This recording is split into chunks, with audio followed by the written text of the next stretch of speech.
The telegram arrived on the worst day of Mara Holloway's life, the day her own sister called her too fat to love at Sunday dinner. 26 years old, invisible to every man in Boston except the ones who laughed, Mara did something reckless.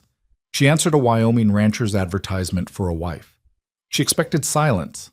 She got a train ticket instead. Now she's standing on a windswept platform facing Dane Mercer, a man carved from stone and sorrow, who looks at her like she's the last mistake in a long line of them. Stay with me until the end of this story. Hit that like button and comment what city you're watching from. I want to see how far Mara's journey reaches. The Holloway dining room smelled like roasted chicken and shame. Mara sat at the far end of the table, fork frozen halfway to her mouth, while her sister Caroline's words hung in the air like smoke from a gun barrel. The family had gone quiet. Her mother's hand trembled on her water glass. Her father cleared his throat but said nothing, and Caroline just smiled that pretty poisonous smile she'd perfected since childhood. "I'm only saying what everyone thinks," Caroline continued, dabbing her mouth with a napkin. "Mara's 26 years old, no prospects, and honestly, Mother, you can't expect any decent man to—" "That's enough." Mara's voice came out steadier than she felt. She set down her fork with deliberate care, though her hands wanted to shake. "I'll take my dinner upstairs." "See? She can't even face the truth." Caroline turned to their mother with exaggerated sympathy. "It's cruel to let her keep hoping. Someone should tell her that maybe she's simply not meant for marriage. Not every woman is." Mara stood. The chair scraped against the hardwood floor with a sound like a scream. 26 years of swallowed insults, sideways glances, whispered comments behind gloved hands, it all crystallized in that moment into something sharp and unbreakable in her chest. "You're right, Caroline." Mara met her sister's eyes. "Not every woman is meant for your kind of marriage. The kind where you trade your brain for a pretty face and hope your husband doesn't notice when the face starts to fade." Her mother gasped. Her father finally looked up from his plate. Mara didn't wait for their response. She walked out of that dining room with her spine straight and her head high. Even though her vision blurred with tears, she refused to let fall until she reached her bedroom. She locked the door and stood in the center of the small room that had been her entire world for too long.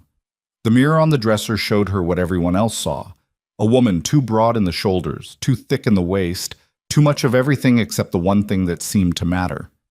She'd stopped looking at herself years ago, stopped hoping that maybe one morning she'd wake up transformed into something delicate and desirable. The advertisement was tucked in the bottom drawer of her dresser, hidden beneath winter stockings and embroidered handkerchiefs she'd made herself because no one else would make them for her. She'd cut it from the newspaper 3 weeks ago as a joke, a bitter, private joke about the kind of desperation it would take to answer such a thing. Wyoming rancher seeks wife. Must be strong, practical, and willing to work. Remote location. Difficult conditions. No expectations of romance. Write to Dane Mercer, Windscar Ridge Ranch, Sweetwater County. She'd laughed when she first read it, laughed and thought about how even a Wyoming rancher who advertised for a wife probably had standards, probably pictured some sturdy but pretty frontier girl, someone who could churn butter and still turn heads at a barn dance. But that night, with Caroline's words still ringing in her ears and the taste of humiliation coating her tongue, Mara pulled out her writing paper and composed a letter. She didn't lie. That seemed important somehow. She told him she was 26, unmarried, and unlikely to receive other offers. She told him she could read, write, keep accounts, and had helped run her father's household since her mother's hands had grown too twisted with arthritis for fine work. She told him she had no romantic illusions and expected none in return. What she didn't tell him, because how could she fit it into words, was that she was suffocating in Boston, that every day felt like drowning in shallow water, where everyone could see her struggling, but no one reached out a hand, that she'd rather die trying to survive in Wyoming than spend one more year dying slowly in her childhood bedroom, while her family pretended she didn't exist except when they needed someone to mock. She mailed the letter the next morning before courage could fail her. Then she tried to forget about it. 3 weeks later, the response arrived. Mara was in the parlor, darning socks, because that's what unmarried daughters did when they had nothing else to occupy their useless hands, when her father brought in the mail. He sorted through it with his usual efficiency, bills in one pile, letters from business associates in another, social correspondence for her mother in a third. He paused at a thin envelope with unfamiliar handwriting. squinted at the return address. Mara, you have a letter from Wyoming. The sock dropped from her hands. Caroline looked up from her magazine with sudden predatory interest. Even their mother stopped pretending to doze in her chair by the window. Wyoming? Caroline's eyebrows arched. Do you know someone in Wyoming, Mara? How exciting. I didn't think you knew anyone at all. Mara crossed the room and took the letter from her father's hands. Her name was written in dark, blocky letters. Miss Mara Holloway. The handwriting wasn't elegant or educated-looking. It was the handwriting of someone who wrote rarely and reluctantly, someone who used words the way other men use tools. It's nothing, she said, tucking the envelope into her apron pocket. Just a friend. Caroline's laugh was light and knowing. A friend? In Wyoming? You're going to have to do better than that. But Mara was already leaving the parlor, climbing the stairs to her room with her heart hammering against her ribs. She locked the door again. It seemed like she was always locking doors against her own family, and opened the envelope with shaking hands. The letter inside was even shorter than hers had been. Miss Holloway, your letter received. Terms acceptable. I'm sending train fare to Sweetwater Station. Wire arrival date. I'll meet you there. We'll marry at the local church, and you'll live at Windscar Ridge as my wife and help raise my son. If you're coming, come soon. Winter's early out here. Dane Mercer. There was no greeting, no pleasantries, no attempt at warmth or courtship, just facts, laid out like fence posts. And tucked into the envelope was a bank draft for train fare, enough to get her all the way across the country to a place she'd never seen, to marry a man she'd never met, to start a life she couldn't even imagine. Mara sat on her bed and read the letter 3 times. Her practical mind cataloged everything it didn't say. He hadn't mentioned how old he was, what he looked like, whether he was kind or cruel or anything in between. He'd mentioned a son but not a dead wife, though the absence of a wife seemed obvious enough. He'd offered no reassurances, no promises, nothing to make the proposition sound like anything other than what it was. A transaction. She should refuse. Any sane woman would refuse. A man who couldn't even manage a kind word in a letter probably wasn't going to be any kinder in person. And Wyoming was 3,000 miles away, a foreign country compared to Boston. She'd be completely alone out there, completely dependent on a stranger who might turn out to be a monster. Caroline's voice drifted up from downstairs, laughing at something their mother had said. The sound scraped against Mara's nerves like steel on stone. She pulled out her writing paper again. Mr. Mercer, I'll arrive October 18th on the afternoon train. I'll wear a gray traveling suit and carry a brown carpet bag. Mara Holloway. She mailed it that afternoon and spent the next 2 weeks preparing for a journey into the unknown. She sold what little jewelry she owned, a pearl necklace from a grandmother she barely remembered, some silver hair combs that had never suited her anyway, and bought sturdy dresses in dark colors, practical boots, and a warm coat. She packed her books because she couldn't bear to leave them behind, even though they were heavy. She told her family she was going to be a governess for a family in Colorado, which was close enough to the truth that the lie didn't choke her. Her mother cried. Her father looked relieved. Caroline hugged her at the train station and whispered, "Don't come back unless you've lost weight. It would be too embarrassing." Mara got on the train and didn't look back.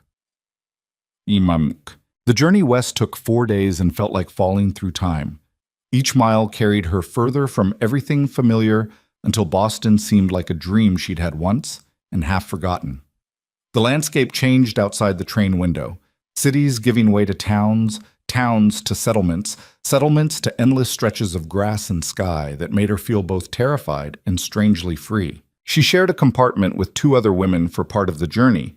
One was a young bride heading to San Francisco to meet her new husband, a gold prospector who'd struck it rich and sent for her. She chattered constantly about her wedding dress, about the house he'd promised to build, about the children they'd have. The other woman was older, harder, a widow going to live with her daughter's family in Utah. She spent most of this trip staring out the window with an expression that suggested she was regretting every choice that had led her to this moment. Mara didn't tell them why she was traveling. When they asked, she said she was visiting a cousin. The lie was easier than the truth, and she'd grown tired of the way people looked at her when she tried to explain things honestly. On the last night before Sweetwater Station, she barely slept. The train rattled and swayed, and her mind raced with questions she couldn't answer. What if he took one look at her and refused to go through with the marriage? What if he was cruel? What if his son hated her, What if she'd made the biggest mistake of her life and it was too late to turn back? But when dawn broke over Wyoming, all endless sky and rolling prairie that stretched to the horizon like an ocean made of grass, something in her chest eased.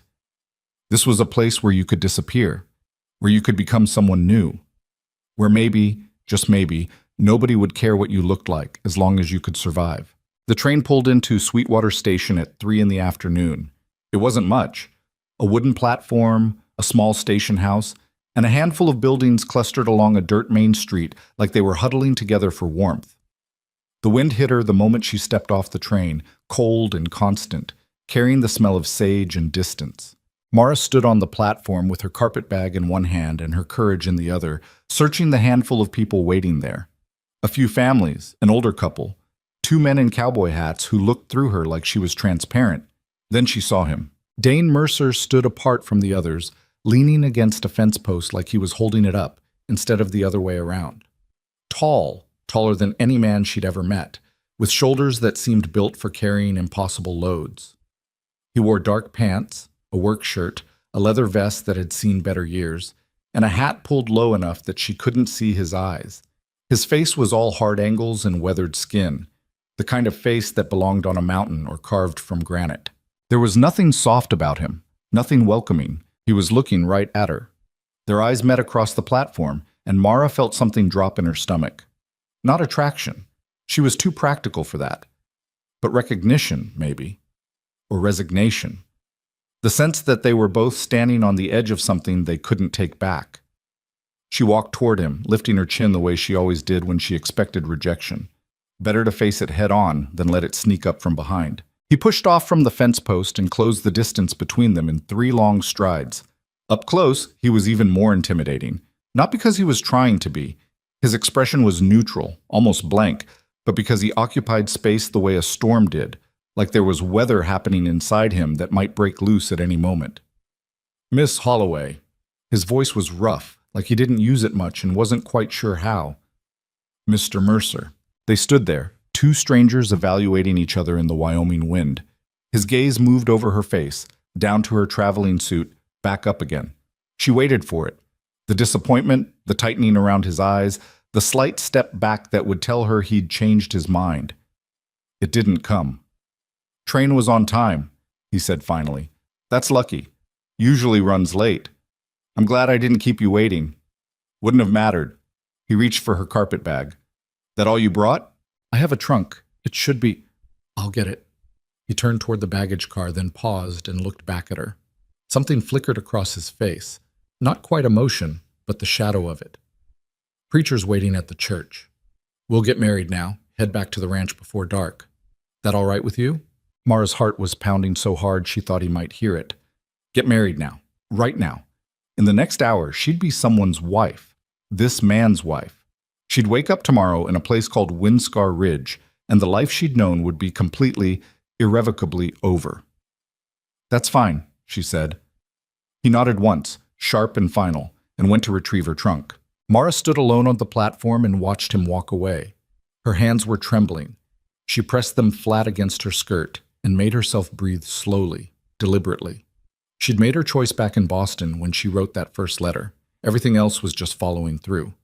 A woman's voice spoke behind her, kind but curious. You're the mail-order bride, aren't you, for Dane Mercer? Mara turned to find a middle-aged woman in a blue dress and worn shawl, her face lined with the kind of creases that came from smiling often. She had shrewd eyes that weren't unkind, just assessing. Yes, Mara said. I am. The woman's expression shifted, surprise maybe, or concern. That's brave of you. Dane's a good man, but he's a hard one. Lost his first wife 3 years back. Hasn't been quite right since. I'm not expecting easy, Mara said quietly. No, I don't imagine you are. The woman's eyes softened. I'm Martha Webb. My husband runs the general store in town. If you ever need anything, and I mean anything, you come find me, all right? It was the first genuine kindness anyone had offered her in longer than she could remember. Mara felt her throat tighten. Thank you. Don't thank me yet. Wait until you've survived your first winter at Windscar Ridge. Martha patted her arm and moved away, back toward town. Dane returned carrying her trunk like it weighed nothing. He loaded it into the back of a wagon that had seen hard use, then turned to help her up onto the seat. His hand was calloused and warm when she took it. Strong. He didn't let go until she was settled, and then he released her carefully, like she might break if he wasn't cautious. They drove to the church in silence. It was a small white building at the end of the main street, simple and clean with a cross on top that looked too fragile against the huge Wyoming sky. The preacher was waiting on the steps, an older man with kind eyes and the air of someone who'd officiated at too many weddings to be surprised by anything. "Dane," he greeted. Then his gaze moved to Mara. "And you must be Miss Holloway. Welcome to Sweetwater." "Thank you." Her voice came out steadier than she felt. "Shall we?" The preacher gestured toward the church doors. The ceremony was brief and strangely businesslike. They stood in front of the altar in the empty church, just the three of them, and the afternoon light filtering through plain glass windows. The preacher read from his prayer book. Dane said, "I do," in that rough, reluctant voice. Mara said, "I do," and wondered if she was lying. "By the power vested in me, I now pronounce you husband and wife." The preacher closed his book with a soft thump. "You may kiss the bride." Dane looked at her for a long moment. Then he leaned down. He had to lean down quite far and pressed his lips to hers. It was quick, chaste, nothing like the romantic kisses described in the novels she used to read.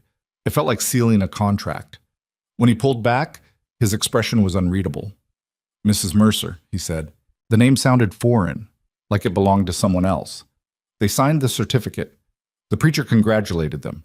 Dane paid him with coins from his pocket and shook his hand. And then they were walking back out into the October afternoon as husband and wife. The ride to Windscar Ridge took 2 hours.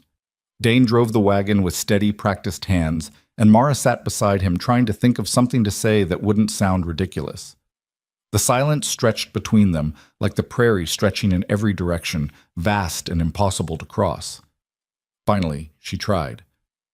"Your letter mentioned a son. Eli." Dane's jaw tightened. "He's 6. Hasn't talked since his mother died." The words landed like stones. Mara absorbed them carefully. "He doesn't speak at all?" "Doctor says there's nothing wrong with him. Says it's grief." Dane's hands flexed on the reins. "I don't know how to fix it." "Maybe he doesn't need fixing," Mara said quietly. "Maybe he just needs time." Dane glanced at her then, really looked at her for the first time. Something shifted in his eyes. Not warmth exactly, but recognition. Like maybe she'd said something he needed to hear. "Maybe," he said. They didn't talk much after that. The land swallowed them up. Rolling hills covered in brown grass, scattered stands of cottonwood trees, and always the wind, constant and cold. The sun was sinking toward the horizon when Windscar Ridge finally came into view. It wasn't much. A main house built from rough-hewn logs, a barn that sagged slightly to one side, a few outbuildings scattered around like dice thrown carelessly across a table, fences marked off pastures where cattle grazed, dark shapes against the darkening grass. In the distance, mountains rose like jagged teeth against the sky. It looked lonely, hard, like the kind of place where you either grew stronger or broke completely. "Home," Dane said, and Mara couldn't tell if it was a welcome or a warning. He pulled the wagon up to the house and climbed down, then came around to help her. This time when she took his hand, she noticed how carefully he steadied her, how he didn't let go until her feet were solid on the ground. The front door opened and a small figure appeared, a boy with dark hair and his father's serious eyes. He stood in the doorway watching them with an intensity that seemed too old for 6 years. "Eli," Dane said, "this is Mara. She's going to be staying with us." The boy's gaze moved from his father to Mara and back again. He didn't smile, didn't speak, just looked at her with an expression that was somehow both curious and guarded. Mara crouched down so they were at eye level. Her skirts pooled in the dirt around her. "Hello, Eli," she said softly. "I'm glad to meet you." He stared at her for a long moment. Then he turned and disappeared back into the house without a sound. Dane exhaled slowly. "He'll get used to you." "I know." Mara straightened, brushing dirt from her skirt. She looked at the house, at the barn, at the endless stretch of land surrounding them on all sides. "Mr. Mercer?" "Dane. Dane." The name felt strange in her mouth. "I need you to understand something. I didn't come here expecting love or romance or whatever it is women are supposed to want. I came here because I needed a place where I could be useful, where I could matter. I'll work hard. I'll take care of Eli. I'll do whatever needs doing. But I need to know that's enough, that you're not going to wake up one morning and regret this. He was quiet for so long she thought maybe he wasn't going to answer. The wind pushed against them both, cold and insistent. Finally, he spoke. I regret a lot of things, Mara. But right now, standing here with you, I don't regret this. He picked up her trunk like it weighed nothing. Come on, I'll show you the house. Mara followed him across the threshold into her new life. The house was dim and smelled like wood smoke and loneliness. Simple furniture, clean but worn. A kitchen that needed a woman's touch. A fireplace that needed tending. Everything practical and nothing beautiful, which suited her just fine. Dane set her trunk down in a small bedroom off the main room. This was supposed to be a sewing room, he said. Never got around to it. You can use it however you want. This is my room? Mara looked at him, surprised. I sleep upstairs. Eli's room is next to mine. Dane's expression was carefully neutral. I told you this wasn't about romance. I meant it. When you're ready to share a bed, you let me know. Until then, this is yours. Relief and something else, something she didn't want to name, flooded through her. Thank you. He nodded once and turned to leave, then paused in the doorway. I should tell you, the ranch hands will be here for breakfast at 6. There's 6 of them, and they eat like they're afraid it's their last meal. If that's going to be a problem, it's not a problem, Mara said firmly. I've been cooking for my family since I was 12. 6 ranch hands should be easy. The corner of his mouth twitched, not quite a smile, but close. We'll see, he said, and left her alone. Mara stood in the center of her small room and listened to the house settling around her. Footsteps overhead, Dane walking across the floor above. A door closing somewhere, the wind rattling the windows. She was 3,000 miles from everything she'd ever known, married to a stranger, responsible for a child who didn't speak, about to start cooking for a household of men who would probably judge her every move. She unpacked her trunk with steady hands, hung up her dresses, arranged her books on the small shelf by the bed, set out her hairbrush and the few personal items she'd brought. When everything was in its place, she stood at the window and looked out at the darkening prairie. She thought about Caroline, probably sitting in the Boston parlor right now, laughing with their mother about some poor girl's unfortunate dress at Sunday service. She thought about the dining room where she'd spent 26 years being invisible, except when she was being mocked. She thought about every man who'd ever looked through her like she was glass. Then she thought about Dane's hand, steadying her as she climbed down from the wagon. The way he'd said, I don't regret this, like he meant it. The way Eli had looked at her, wary but curious, like maybe she was something worth investigating. It wasn't love. It wasn't romance. It wasn't anything close to what she'd dreamed about as a girl reading novels by candlelight. But it was hers. A place where she could be useful, where she could matter, where maybe, finally, she could stop apologizing for taking up space in the world. Mara pressed her palm flat against the window glass and felt the cold bleeding through. Winter's early out here, Dane had written. She'd survived 26 Boston winters being frozen out by her own family. Wyoming couldn't possibly be worse. Gus. Morning came early at Windscar Ridge. Mara woke to darkness and the sound of boots on the porch. Heavy, purposeful footsteps that meant men were already working while she was still trying to figure out where she was. She dressed quickly in the dim pre-dawn light, braided her hair with efficient fingers, and made her way to the kitchen. Dane was already there, building up the fire in the stove. He glanced at her, nodded once, and went back to work. Coffee's on, he said. Cups are in the cupboard there. Mara poured herself a cup and surveyed the kitchen. It was bigger than she'd realized last night, with a large work table, a good-sized stove, and plenty of storage. Everything was clean but impersonal, like no one had cared about it in a long time. The men will be here in 30 minutes, Dane said, straightening from the stove. Usually I make biscuits and fry up some bacon. That acceptable to you? Do you have eggs? Chickens are out back. Coop needs attention, but they still lay. Then I'll make eggs too, and if you have any preserves or jam, there's some in the cellar, apple butter mostly. Sarah used to make it. The name hung in the air between them. Sarah, his dead wife. The woman whose absence filled this house like smoke. I'll get it, Mara said quietly. She found the cellar stairs and descended into cool darkness that smelled like earth and stored food.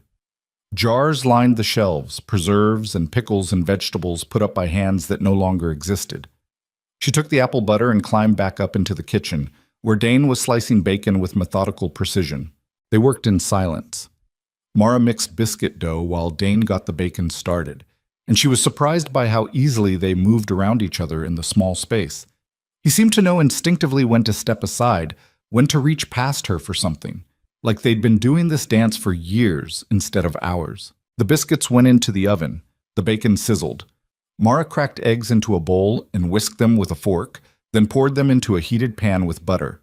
The kitchen filled with smells of breakfast and warmth, and for a moment, just a moment, it felt almost normal. The ranch hands arrived right on time, stomping dirt off their boots on the porch. 6 men filed into the kitchen, rough and weather-beaten and clearly starving. They stopped short when they saw Mara. "Boys," Dane said evenly, "this is Mara. We got married yesterday. She's the new Mrs. Mercer, and she'll be handling the cooking from now on." 6 pairs of eyes stared at her. Mara stared back, chin up, waiting for the comments, the smirks, the whispered words they thought she couldn't hear. An older man with a gray beard stepped forward. "Ma'am," he said, tipping his hat. "I'm Dutch. Been with Dane since before Eli was born. Welcome to Windscar Ridge." The others followed his lead, introducing themselves one by one. Tom, a young cowboy who couldn't be more than 20. Pete and Jesse, brothers who looked almost identical. Carlos, quiet and watchful. And Frank, who had kind eyes and a limp he tried to hide. "Breakfast is ready," Mara said. "I hope you're hungry." They descended on the food like locusts. Mara watched, slightly stunned, as plates emptied and refilled and emptied again.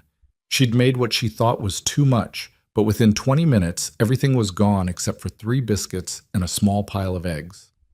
"Ma'am," Dutch said, leaning back in his chair with satisfaction, "that was the best breakfast we've had in 3 years." The others murmured agreement. Even Dane looked surprised. "It's just food," Mara said, but something warm uncurled in her chest. Pride, maybe? Or just the simple pleasure of being useful. "Could use more of this kind of just food," Tom said with a grin. "Last time Dane cooked, we nearly died." "I kept you alive," Dane said mildly. "That's all I promised." "Alive isn't the same as living, boss." Tom reached for one of the remaining biscuits. "No offense. None taken." Dane stood and gestured to the men. "All right, enough. We've got fences to check and cattle to move. Let's go." The men filed out, calling thanks over their shoulders. Dutch lingered for a moment, his weathered face serious. "Mrs. Mercer," he said quietly, "it's good to have a woman's presence here again. This place has been hurting for it." Then he was gone, and Mara was alone with Dane in the kitchen full of dirty dishes. She started gathering plates. Dane caught her wrist gently, stopping her. "You don't have to do this all at once," he said. "Take a day to settle in." "I'm already settled. This is what I'm here for." He studied her face. "Why did you really come here, Mara?" The question caught her off guard. She could lie. Give him some simple answer about wanting adventure or needing a fresh start. But there'd been enough lies in her life. And something about Dane Mercer made her want to be honest, even when honesty hurt. "Because nobody wanted me," she said simply. "And I got tired of pretending that didn't matter." His hand was still on her wrist, warm and solid. "Their loss," he said finally. Then he released her and headed for the door. "I'll be out with the men until dark. Eli's probably in the barn. He spends most of his time there." He was gone before she could respond. Mara finished the dishes, her mind turning over his words. Their loss. Such a simple thing to say, and probably not even true, but it lodged somewhere deep in her chest and stayed there, warm and unexpected. She found Eli in the barn, just like Dane said. The boy was sitting in an empty stall, drawing something in the dirt with a stick. He looked up when she approached, his dark eyes wary. "Can I sit with you?" Mara asked. He didn't answer, but he didn't leave either. Mara lowered herself onto the straw-covered floor, her back against the stall wall, and waited. After a long silence, she started talking. Not to him exactly. Just talking, the way you might talk to yourself when you're trying to work through a problem. "I'm not very good at this," she said. "Being a mother, I mean. I never had children. Never thought I would. But here I am, and here you are, and I suppose we'll have to figure it out together." She paused. "Your father seems like a good man. Hard, maybe, but good. And this place, it's rough, but there's something about it, something honest." Eli's stick moved across the dirt. She couldn't see what he was drawing. "I know you miss your mother," Mara continued softly.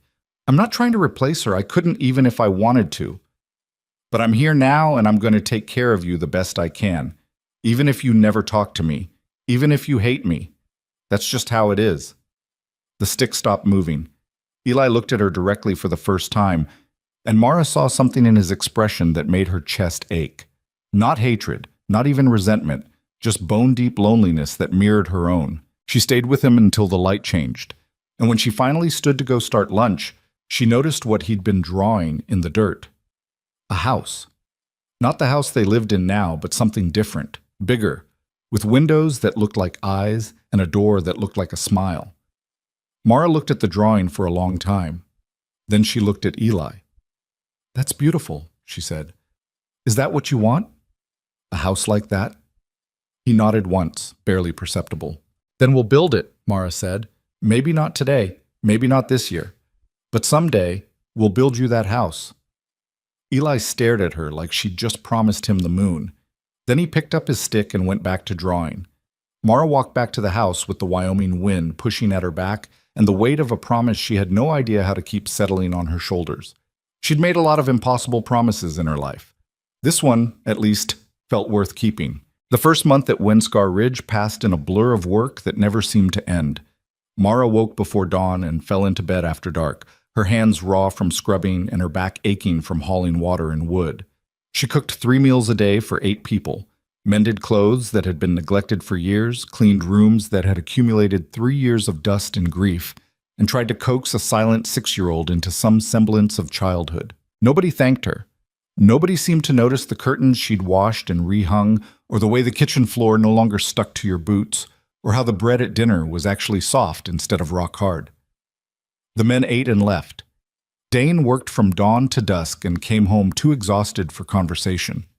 Eli watched her with those serious dark eyes, but never spoke, never smiled, never gave her any indication whether her presence made things better or worse.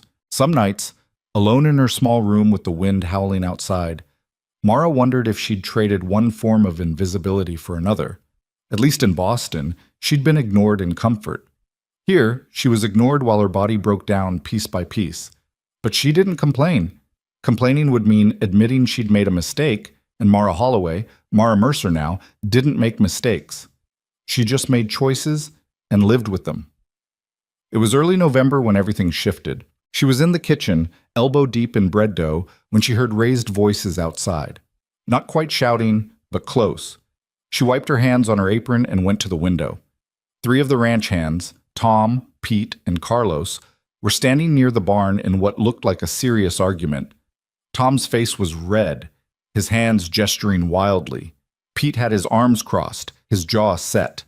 Carlos stood between them, looking like he was trying to prevent a fight and failing. Mara glanced at the bread dough. It needed another 10 minutes of kneading. But those men looked about 2 seconds away from throwing punches, and Dane was out checking the north fence line with Dutch and wouldn't be back until afternoon. She made a decision. The cold hit her the moment she stepped outside, but she ignored it and walked straight toward the argument. All 3 men saw her coming and had the grace to look embarrassed, but they didn't stop talking. "Telling you it's a waste of time," Tom was saying. "We should move them to the lower pasture before the snow comes." "And I'm telling you that pasture's got bad water," Pete shot back. "Lost 6 head there 2 years ago. You want that to happen again?" "That was different. The creek was—" "Gentlemen." Mara's voice cut through the argument like a knife. All 3 men turned to look at her. "What's the problem?" Tom opened his mouth, but Pete spoke first. "No disrespect, ma'am, but this is ranch business." "Ranch business that's being discussed loud enough to scare the chickens," Mara said dryly. "And since I'm part of this ranch now, I'd say it's my business too. So what's the problem?" The men exchanged glances. Carlos cleared his throat. "It's about moving the cattle, ma'am. Tom wants to move them to the lower pasture for winter grazing. Pete thinks the water there isn't safe." "Is it safe?" Mara asked Pete directly. He shifted his weight. "Don't know. Could be. But 2 years ago, something made cattle sick down there. Could have been the water, could have been something else. I just don't want to take the chance. And you? Mara turned to Tom. Why do you want to move them? Because the grass is better down there, and we need to preserve the upper pasture for spring calving. It's basic rotation, ma'am. We've done it every year. Except the year the cattle got sick, Pete muttered. Tom's hands curled into fists. That's got nothing to do with enough. Mara held up a hand. Has anyone actually checked the water in the lower pasture recently? Silence. The men looked at each other again. I'll take that as a no, Mara said. So here's what we're going to do. Carlos, you're going to ride down to the lower pasture and check that creek. Look for anything dead in it, anything that looks off, any sign of contamination. Tom, you're going to check the grass situation in both pastures and give me an honest assessment of whether the lower pasture is actually better or if you just want to win this argument. Pete, you're going to pull the records from 2 years ago and find out exactly how many cattle got sick and when. Then tonight at dinner, you're all going to present your findings, and we'll make a decision based on facts instead of shouting matches. Understood? The men stared at her like she'd just sprouted a second head. Ma'am, Tom said slowly, that's how we do things now, Mara said firmly. Unless you'd rather I get Dane involved, in which case he'll probably just fire all three of you for wasting time arguing instead of working. That got them moving. Carlos headed for his horse. Tom stalked off toward the pastures. Pete went into the barn, presumably to find the old records. Mara stood in the cold Wyoming morning and watched them scatter, feeling something strange and powerful settle in her chest. Not satisfaction exactly. More like the realization that maybe she wasn't as powerless here as she'd thought. She went back inside to her bread dough. That evening, the three men presented their findings at dinner like schoolboys giving reports. The water was clean, the grass was marginally better in the lower pasture, but not significantly. The cattle sickness 2 years ago had happened in spring, not winter, and had likely been caused by toxic plants growing near the creek that weren't there anymore. So we moved them, Dane said after listening to everything. He looked at Mara across the table, something unreadable in his expression. Good call. It wasn't much, just 2 words. But coming from Dane Mercer, who spoke as rarely as his son, it felt like a parade. After that, things changed. Subtle at first. The men started asking Mara's opinion on things. Where to store equipment for winter, whether to repair the chicken coop or build a new one, how to organize the tack room. She suspected they did it partly because she gave sensible answers, and partly because she didn't talk down to them the way some women might have. Dutch told her one morning, while helping her haul water from the well, that she reminded him of his own mother. She was a tough woman, he said, his weathered face creasing into something like a smile. Raised 6 boys on a homestead in Nebraska. Nothing scared her, not weather, not Indians, not even my father when he got liquored up and mean. She'd just look at him and say, "That's enough now," and damned if he didn't stop every time. I'm not that tough, Mara said. Maybe not yet. Dutch hefted the water bucket. But you're getting there. Dane heard about the cattle argument from the men that night. Mara was cleaning up after dinner when he appeared in the kitchen doorway, hat in his hands. You handled that situation with Tom and Pete, he said without preamble. The men are talking about it. Mara's hand stilled in the dishwater. She couldn't tell from his tone whether he was angry or not. I'm sorry if I overstepped. They were about to come to blows, and you weren't here, and someone needed to. You didn't overstep. Dane moved closer, his boots loud on the clean floor. You did exactly what needed doing. I'm just surprised you knew how. I ran my father's household for years, Mara said quietly. Men aren't that different from stubborn horses. Sometimes they just need someone to tell them where to go. The corner of Dane's mouth twitched.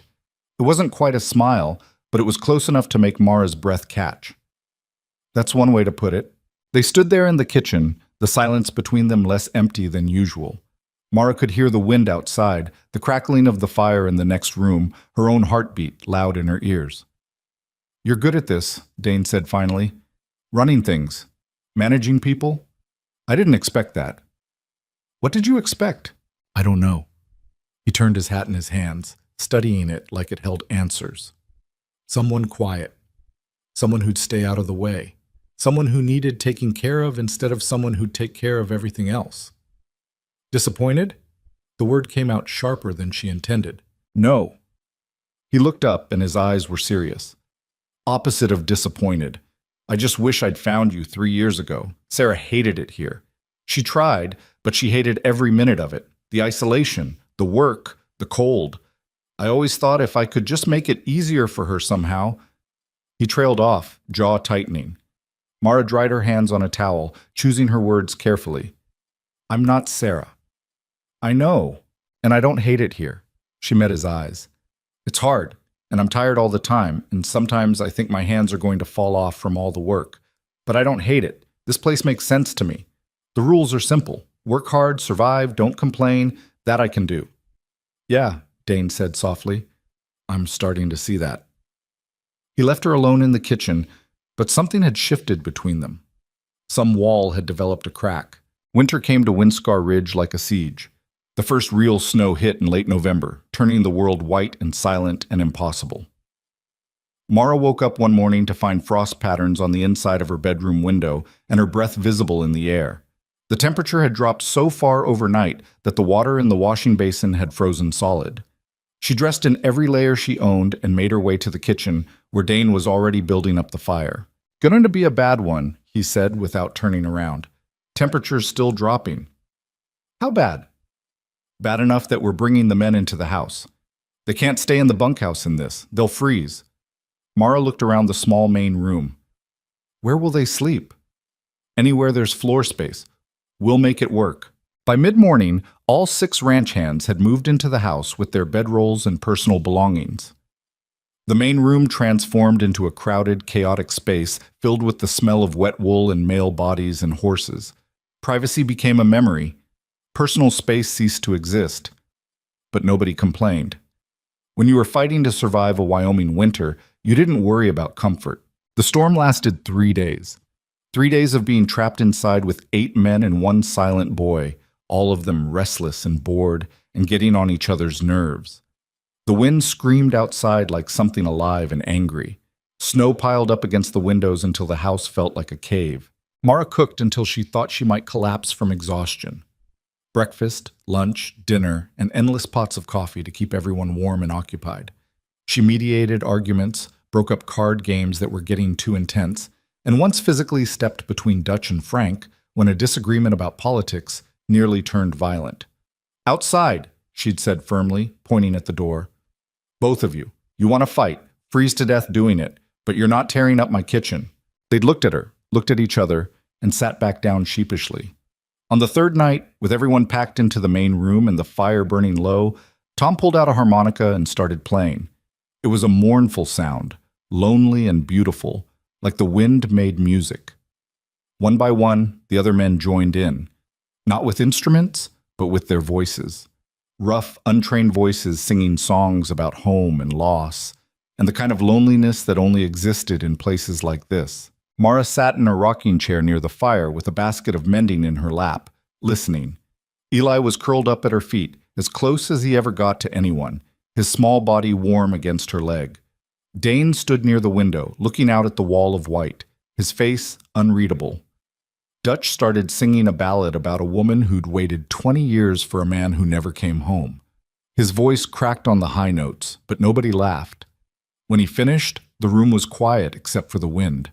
My mother used to sing that, Carlos said softly. Back in Mexico, before we came north. Your mother still alive? Frank asked. Don't know. Haven't seen her in 10 years. Carlos stared at the fire. Probably thinks I'm dead. The words hung in the air, heavy with all the things men didn't usually say out loud. Mara's hand stilled on the shirt she was mending. She looked around at these rough, hard men who'd become her strange, makeshift family, and saw them clearly for the first time. They weren't just ranch hands, they were exiles. People who'd ended up in Wyoming because they had nowhere else to go. No one else who wanted them. Just like her. She doesn't think you're dead, Mara said quietly. Mothers don't give up that easy. She's probably lighting candles for you every Sunday, praying you're safe and warm and thinking of her. Carlos looked at her, his eyes wet. You think? I know. Mara went back to her mending. That's what mothers do. The storm broke the next morning. They woke to silence so profound it felt unnatural, and when Dane opened the front door, the world outside was transformed. Snow covered everything, the buildings, the fences, the land as far as the eye could see. The sky was blue and clear, and the sun reflecting off the snow was so bright it hurt to look at. Jesus, Tom whispered. Must be 3 feet deep. 4 in the drifts, Dane corrected. We need to dig out the barn, check on the cattle, make sure nothing collapsed under the weight. The men grabbed shovels and headed out into the frozen wasteland. Mara watched from the window as they worked, their breath steaming in the air, their bodies moving with the kind of determination that came from knowing their survival depended on it. She turned to find Eli standing beside her, staring out at the white world with wide eyes. "Want to go out?" she asked. He looked up at her, then back at the snow, then nodded slowly. Mara bundled him in every warm thing she could find, coat, scarf, hat, gloves that were too big for his small hands. Then she bundled herself up and led him outside into winter. The cold was shocking, stealing the breath from her lungs. But Eli's face, the wonder on his face as he looked at the snow, as he reached down and touched it with tentative fingers, made the discomfort worth it. He crouched down and scooped up a handful of snow, studying it like it was the most fascinating thing he'd ever seen. Then he looked up at Mara, and for the first time since she'd arrived at Windscar Ridge, he smiled. It was small, barely there, but it was real. Mara felt something crack open in her chest. She smiled back and scooped up her own handful of snow. "You ever made a snowman?" Eli shook his head. "Me neither," Mara admitted, "but I bet we can figure it out." They spent the next hour building the ugliest, most lopsided snowman in the history of Wyoming. It had a crooked stick for an arm, rocks for eyes that didn't match, and a carrot nose that Eli had insisted on stealing from the root cellar. It leaned dramatically to the left and looked like it might collapse at any moment. Mara thought it was perfect. Dane found them there, covered in snow and laughing. Well, Mara was laughing, and Eli was making a sound that might have been laughing if you listened carefully enough. Dane stopped walking and just stared at them, his expression stunned. "He's smiling," Dane said, his voice rough. "He's actually smiling." "We made a snowman," Mara said, unnecessarily, gesturing at their creation. "Or something that's supposed to be a snowman. We're not really sure." Dane walked closer, his boots crunching in the snow. He looked at Eli, at the snowman, at Mara. "I haven't seen him smile since Sarah died," he said quietly. "I thought maybe he'd forgotten how." Eli ran to his father and grabbed his hand, pulling him toward the snowman with an urgency that was almost speaking. "Look," his eyes said. "Look what we made." Dane crouched down next to his son, and Mara saw his throat work as he swallowed hard. "It's a good snowman, Eli. Real good." Eli beamed. Actually beamed. Then he let go of his father's hand and ran back to Mara, grabbing her hand instead and tugging her toward the house. "I think he's cold," Mara said, "and probably hungry. We should get inside." But as she walked past Dane, he caught her arm gently. "Thank you," he said, and the words sounded like they cost him something. "Whatever you did, however you reached him, thank you." "I didn't do anything special," Mara said. "I just built a snowman with him. That's more than I've managed in 3 years. Dane released her arm. "You're good with him. Better than I am." "You're his father. He loves you." Love and understanding aren't the same thing. Dane looked at his son, who was trying to get the snow off his boots by stomping on the porch. "I don't understand him. Don't understand what he needs or how to give it to him, but you do." "I understand being lonely," Mara said simply. "That's all." That night, after everyone had eaten and the house had settled into the quiet rhythm of evening, Mara found Eli in his room. He was sitting on his bed, holding a small wooden horse that looked hand-carved, his fingers tracing its worn edges. She knocked on the doorframe. "Can I come in?" He nodded. Mara sat on the edge of his bed, careful not to crowd him. "That's a nice horse." Eli held it out to her. She took it carefully, examining the craftsmanship. Someone had spent hours on this, carving each detail with love and patience. "Did your mother make this?" He nodded again, his eyes serious. "She must have loved you very much." His small face crumpled. Not crying, not quite, but something close. Mara's heart broke. "Eli," she said softly, "I want you to know something. I'm not trying to be your mother. I could never be her. But I'm here, and I care about you. and I'm going to take care of you the best I know how. Even on the days when you're angry at me. Even on the days when you wish I'd leave. I'm staying. That's a promise." He looked at her for a long moment. Then he set the wooden horse aside, crawled across the bed, and wrapped his small arms around her neck. Mara held him carefully, like he was made of glass and might shatter. He didn't make a sound, but she felt his tears soaking through her collar. "I know," she whispered. "I know it hurts. But you're not alone, you hear me? You're not alone." When Eli finally pulled away, his eyes were red but calmer. He climbed under his blankets, and Mara tucked him in the way she imagined mothers were supposed to, smoothing the covers, brushing hair from his forehead, making sure he was warm enough.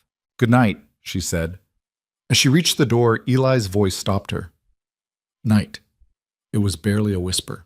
One word, but it was the first word she'd heard him speak. Mara turned back, tears streaming down her face. "Good night, sweetheart," she managed. She found Dane in the kitchen, staring at the cold stove like it held answers. He looked up when she entered, and whatever he saw in her face made him stand up fast. "What happened? Is Eli—" "Tss!" "He spoke." Mara's voice shook. "He said good night." One word, but he spoke, Dane. He actually spoke. The expression that crossed Dane's face was something close to devastation.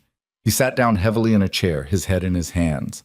His shoulders shook. Mara didn't think. She just crossed the kitchen and put her arms around him, the way she'd done with Eli.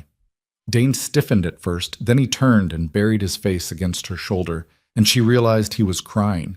This hard, stern man was crying like the world had cracked open. "I couldn't reach him," he said, his voice muffled. 3 years, Mara. 3 years I've tried everything, and I couldn't reach him. You've been here barely a month, and—" "Stop," Mara said firmly. "Stop doing that. You kept him alive. You kept this ranch running. You survived losing your wife while raising a traumatized child and managing 6 employees and fighting off winter and everything else this place throws at you. You did that, not me. I just showed up and built a snowman." Dane pulled back, his eyes red. "How do you do that?" "Do what?" "Make everything sound simple when it's not." "Because most things are simple," Mara said. "We just make them complicated because we're scared of the simple answer." He looked at her like she was the most confusing person he'd ever met. Then, without warning, he leaned in and kissed her. It wasn't like the kiss at their wedding, brief and obligatory. This was real. His lips were chapped from the cold and his hands were rough where they cupped her face, and Mara felt something ignite in her chest that she'd thought was dead forever. When he pulled back, they were both breathing hard. "I shouldn't have done that," Dane said. "Why not?" "Because you deserve better than me grabbing you in a kitchen after falling apart." "Dane Mercer," Mara said, her voice steady, "I didn't come here expecting poetry and roses. I came here expecting reality. That was real. And if you're asking my opinion, I'd say you should do it again." He did. This time, Mara kissed him back, pouring 3 years of loneliness and 1 month of hard-won hope into it. His arms came around her, solid and warm, and for the first time since arriving at Windscar Ridge, she felt like maybe she'd come home. When they finally broke apart, Dane rested his forehead against hers. "I'm not good at this," he said quietly. "The talking, the feelings, any of it. Sarah used to say I had the emotional range of a fence post." "Fence posts hold things up," Mara pointed out. "That's not nothing." He laughed, actually laughed, a rusty sound like he'd forgotten how. "You're going to be the death of me, woman. Or the making of you. Haven't decided yet." They stood in the kitchen holding each other while the house settled around them and winter pressed against the windows. Outside, Wyoming stretched forever in every direction, cold and hard and unforgiving. But inside, in this moment, they had warmth. It was enough. The winter tested them in ways Mara hadn't imagined. More storms came, each one feeling like it might be the one that finally broke them. The cattle suffered despite their best efforts. Some died, froze to death in the fields, and the men came back from finding them with faces like stone. The chickens stopped laying. The root cellar supplies dwindled faster than expected. Everyone grew thin and tired and sharp-tempered, but they survived. Mara learned things she'd never thought she'd need to know. How to butcher a chicken, how to stretch a pound of flour into bread for 10 people, how to treat frostbite, how to keep men from killing each other when they were trapped inside for days with nothing to do but stare at walls and think about everything they'd lost. She also learned about Dane, piece by careful piece. He'd grown up on this ranch, the only child of parents who died when he was 19. He'd built Windscar Ridge from almost nothing, working himself half to death to prove he could make something of the hard land his father had left him. He'd married Sarah because he loved her, and because he'd thought love would be enough to make her happy here. It hadn't been. She cried a lot, Dane told Mara one night, his voice quiet in the darkness of the kitchen where they'd taken to sitting together after everyone else had gone to bed. Especially toward the end, said she felt like she was disappearing, like the prairie was erasing her. How did she die? Mara asked gently. Fever. Came on fast. By the time I got the doctor out here, it was too late. He stared at his hands. I was out checking the north fence when she got sick. Eli was with her. He watched her die, Mara. Watched his mother die while his father was off playing cowboy. You didn't know. Doesn't matter, I should have been there. He looked at her. I can't make that mistake again. Can't lose someone else because I was too busy with the damn ranch to notice they needed me. Mara understood then why he'd been so distant when she first arrived. Not because he didn't care, but because he cared too much and was terrified of it. I'm not disappearing, she said firmly. I'm not Sarah. I'm not fragile, and I'm not going anywhere. You're stuck with me, Dane Mercer. Better get used to it. His hand found hers in the darkness. Getting there, he said. By the time spring finally broke through winter's grip, Windscar Ridge had changed. The men had become a real crew instead of just hired hands, working together with the kind of efficiency that only came from shared survival. Eli spoke in short sentences now, mostly to Mara but sometimes to his father, his voice growing stronger each day.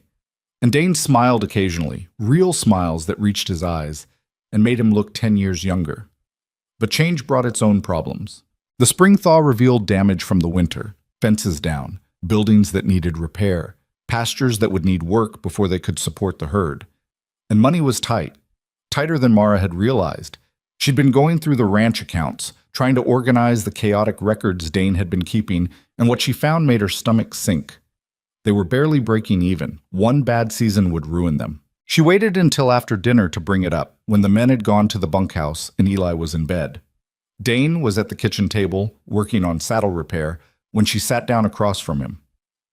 We need to talk about the finances, she said without preamble. His hands stilled. How bad? Bad enough that I'm worried. You've got debts to the bank, debts to suppliers, and unless we have a perfect season, we won't make enough to pay them all off. Dane set down the leather he'd been working on. I know. You know? Dane, if something goes wrong, then we lose everything. He said it calmly, like he'd already accepted it. That's how it works out here, Mara. You fight until you can't fight anymore, and then you lose. I watched my father do it. Now I'm doing it. No, Mara's voice was hard. That's not how this ends. We're not losing this ranch. You got a magic solution? I've got common sense and a decent head for numbers, which is more than you've got, apparently. She pulled out the ledger she'd been working on. Look at this. You're selling cattle at prices that barely cover your costs. You're buying supplies from vendors who are charging you double what you'd pay if you shopped around. And you're not claiming any of the government subsidies you're entitled to because you don't want to deal with the paperwork. Dane looked at the numbers, his jaw tight. Sarah used to handle all this. Well, now I'm handling it. Mara tapped the ledger. We're going to restructure everything.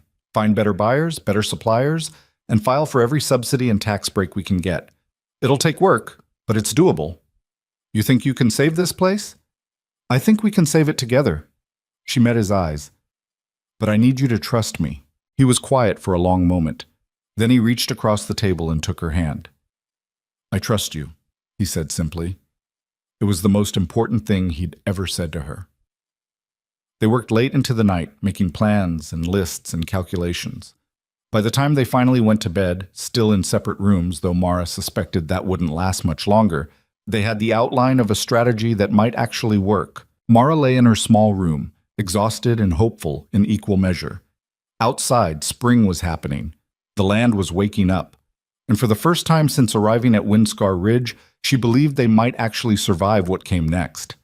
She was wrong, but she didn't know that yet. The stranger rode on to Windscar Ridge on a Tuesday morning in late April, when the prairie grass was just starting to green and the air still carried the bite of winter.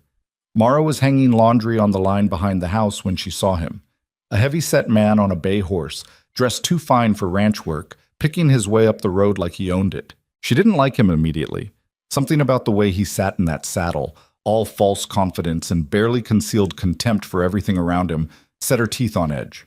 Dane came out of the barn when he heard the horse, wiping his hands on his pants. Dutch and Tom followed, their expressions wary. Men didn't ride out here alone unless they wanted something, and what they wanted was rarely good. "Help you?" Dane called out. The stranger dismounted with unnecessary ceremony, making a show of adjusting his hat and brushing dust from his expensive coat.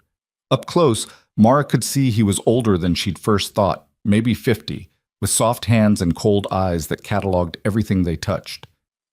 "Dane Mercer?" the man asked, though his tone suggested he already knew the answer. "That's right. Name's Silas Crow. I own the Circle C Ranch, about 20 miles west of here." He extended a hand. "Thought it was time we met, seeing as we're neighbors." Dane shook his hand briefly, his face carefully neutral. "Long way to ride just to say hello." "Well, I'm a friendly man." Crow's smile didn't reach his eyes. "Besides, I had business to discuss. Thought we might talk inside, away from prying ears." Mara saw Dane's jaw tighten. She abandoned the laundry and walked toward them, her hands still damp from the wash water. "Anything you have to say to my husband, you can say in front of me," she said evenly. "I'm Mara Mercer." Crow's gaze moved over her with the kind of assessment that made her skin crawl. Not quite leering, but close enough. "Mrs. Mercer, pleasure. Didn't realize Dane had remarried. My condolences on your first wife, Mercer. Terrible thing, losing someone so young." "What do you want, Crow?" Dane asked, his voice flat. "Direct. I like that." Crow pulled a folded document from inside his coat. "I'll get straight to it then. I'm expanding my operations, consolidating land in this region. I'm prepared to make you a very generous offer for Windscar Ridge." The words fell like stones into still water. Nobody moved. Nobody spoke. Finally, Dane said, "This land's not for sale.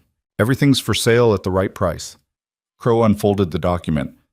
"I'm offering $40,000, cash. That's more than this place is worth. And we both know it." "Then why offer it?" Mara asked quietly. Crow's eyes shifted to her, annoyed at the interruption. "Because I want the water rights, Mrs. Mercer. Your property controls access to Sweetwater Creek, which flows through my land downstream. With those rights, I can expand my herd significantly. Without them, I'm limited. Simple business." "And if we don't sell?" Dane's hands had curled into fists at his sides. "Then I'd hate to see you struggle through another hard season." Crow refolded the document slowly. "Cattle prices are dropping. Winter was rough on everyone. And I hear you've got some significant debts coming due. Bank won't extend credit forever, Mercer. Might be wise to take a sure thing while you can." "Get off my land," Dane said softly. "Now, let's not be hasty, Tito. I said get off my land." Dane took a step forward. "And don't come back. Windscar Ridge isn't for sale. Not to you, not to anyone." Crow's expression hardened. The false friendliness dropped away, revealing something uglier underneath. "You're making a mistake. I was trying to be neighborly, but there are other ways to get what I want." "That a threat?" "That's a fact." Crow mounted his horse with practiced ease. "You think about my offer, Mercer. Think about what's best for your family, because winter's coming again, and it won't be any kinder than the last one." He rode off without looking back, leaving a wake of unease behind him. Dutch spat in the dirt. "That man's trouble, boss." "I know," Dane said. "Who is he really?" Mara asked. "Besides someone who wants our water." "Silas Crow owns half of Sweetwater County." Tom kicked at a stone. "And what he doesn't own, he's working on taking. My cousin worked for him once. Said Crow doesn't hear the word no very well." "He heard it today," Dane said grimly. "Come on. We've got work to do." But as the men dispersed, Mara saw the worry in Dane's eyes, the way his shoulders had tensed and stayed that way. She waited until they were alone in the kitchen before bringing it up. "How bad are the debts he mentioned?" Dane sat down heavily at the table. "Bad enough. I owe the bank $12,000 due in October. Another $4,000 to various suppliers. If we have a good season, we'll make it. If we don't, then we better have a good season, Mara said firmly. And we need to find out everything we can about Silas Crow. What he wants, what he's capable of, how he operates. You don't make an offer like that unless you're desperate or dangerous. Maybe both. Already dangerous, Dane muttered. Man like that doesn't get rich by playing fair. Over the next few weeks, they learned exactly how dangerous Silas Crow could be. Small things at first. Fence posts knocked down, gates left open, tools that went missing and then turned up broken. Nothing they could prove was deliberate, but too consistent to be coincidence. Then the cattle started disappearing. Not many. 2 here, 3 there. Just enough to hurt, but not enough to justify accusing anyone without proof. Dane rode out with the men every day, checking boundaries and counting heads, but the losses continued. Rustling, Dutch said flatly one evening after they discovered another gap in the herd. Someone's cutting out strays and driving them off. Old trick, hard to catch. Crow's men? Tom asked. Probably, but proving it's another matter. Mara watched Dane grow more tense, more silent, more like the man she'd first met at the train station. The brief warmth between them began to freeze over as worry consumed him. He worked longer hours, slept less, spoke in short, clipped sentences when he spoke at all. She tried to reach him, tried to talk about strategies, solutions, anything to break through the wall he was rebuilding around himself. But grief and fear had their hooks in him again, and he couldn't seem to shake free. I can't lose this place, he told her one night, staring at the account books like they were written in a foreign language. It's all I have, all Eli has. If Crow takes this ranch, he won't, Mara said. We won't let him. You don't know what you're dealing with. Men like Crow, they always win. They've got money, power, connections. We've got dirt and stubbornness. That's not enough. It's been enough so far. For how long? He looked at her and she saw the exhaustion in his eyes, the defeat creeping in at the edges. Maybe we should take his offer. 40,000 would pay off the debts and leave enough to start over somewhere else. You don't mean that, don't I? He stood up abruptly, the chair scraping against the floor. What's the point of fighting when we're going to lose anyway? At least this way, we'd lose with some dignity, some money in our pockets. The point, Mara said, her voice sharp, is that this is your home, your father's home. You've bled for this land, Dane. You gonna just hand it over to some bully because he's got deeper pockets? Maybe I'm tired of bleeding. Then stop bleeding alone. She grabbed his arm when he tried to walk away. You've been doing this by yourself for 3 years. Carrying everything, trusting no one, refusing help. But I'm here now. Let me help. Let us help. The men, Eli, me, we're all in this with you. But you have to stop pushing us away. I'm not. Yes, you are. You're doing exactly what you did after Sarah died. Shutting down, locking up, trying to shoulder everything yourself until it crushes you. Mara stepped closer, forcing him to look at her. I didn't come here to watch you give up. I came here to fight. So either fight with me or get out of my way because I'm not letting Crow win. Dane stared at her for a long moment. Then something shifted in his expression. Not quite hope, but not defeat either. You're terrifying when you're angry. Good. Maybe you'll start listening to me. The ghost of a smile touched his mouth. What do you suggest? First, we stop reacting and start planning. Second, we find out who Crow has in his pocket. Law, banks, suppliers. Know the battlefield before you fight. Third, we make ourselves too expensive to destroy. If taking Windscar Ridge costs him more than it's worth, he'll back off. And how do we do that? By being smarter than him. Mara pulled the ledgers toward her. You know ranching. I know numbers and people. Together, we figure this out. They worked through the night, building a strategy piece by piece. By dawn, they had a plan. Not a perfect one, but a start. The next morning, Mara rode into Sweetwater with Dutch as escort. She'd never been to town without Dane, and part of her was nervous about going alone, but this was something she needed to do herself. Her first stop was the bank. She marched in like she owned the place, her best dress pressed and her spine straight, and asked to speak with the manager.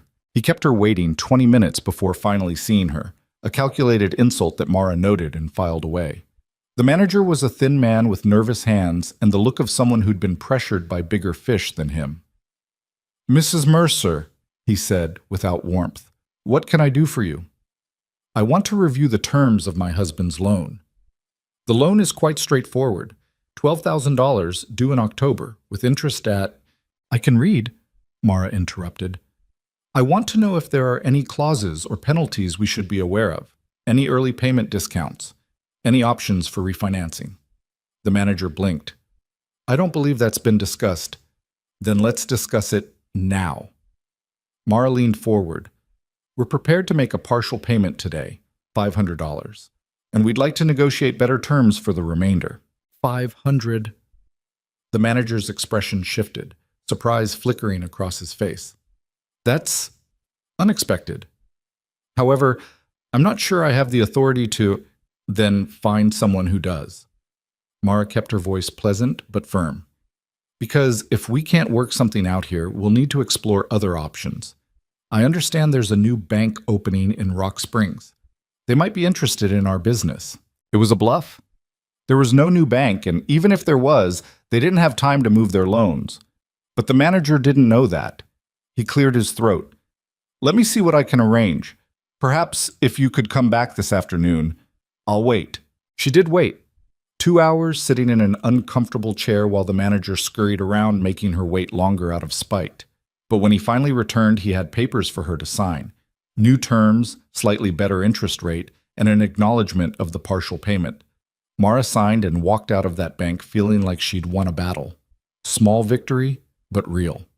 Her next stop was the general store. Martha Webb greeted her with genuine warmth, wiping flour from her hands.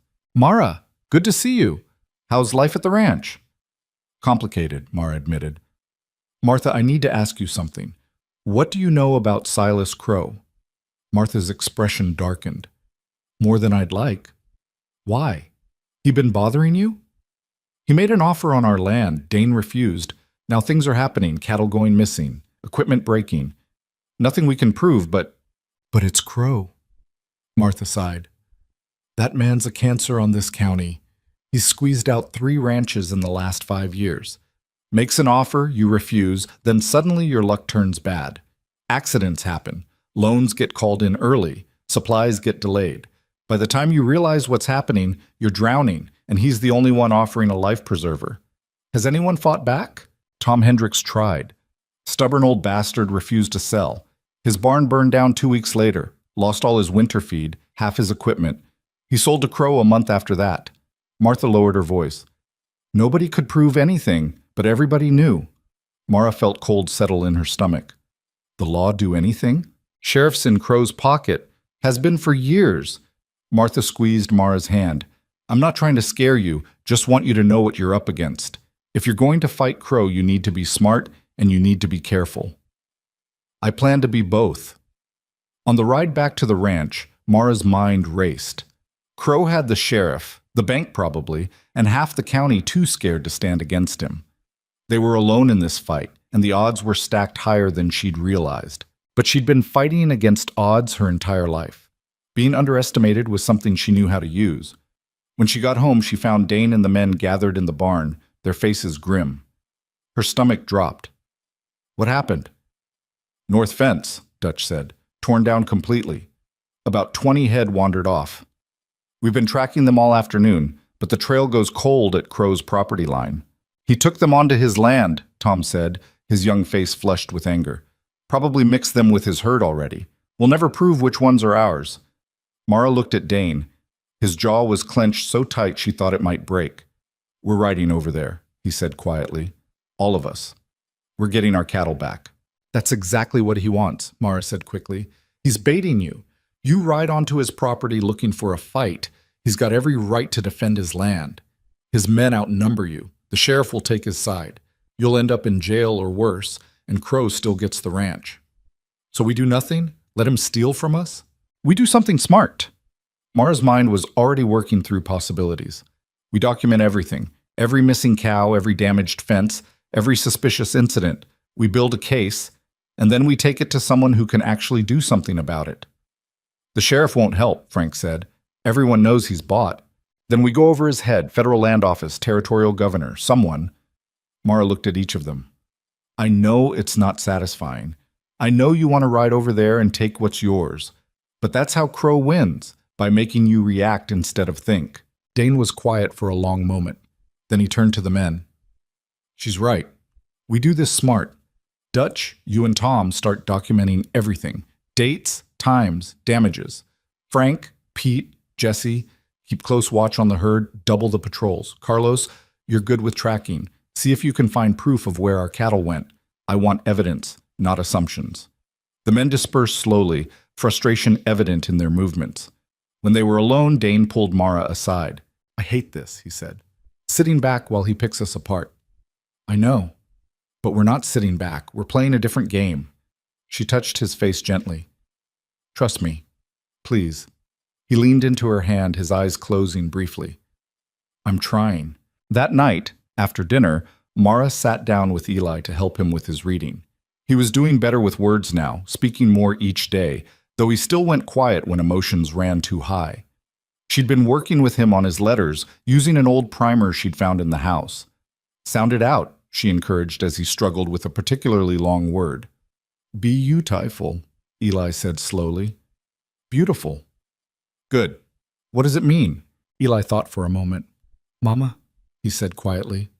Mama was beautiful. Mara's throat tightened. Yes, she was. Do you remember her well? Some. She had yellow hair and she sang songs. He looked up at Mara with those serious dark eyes. Are you beautiful?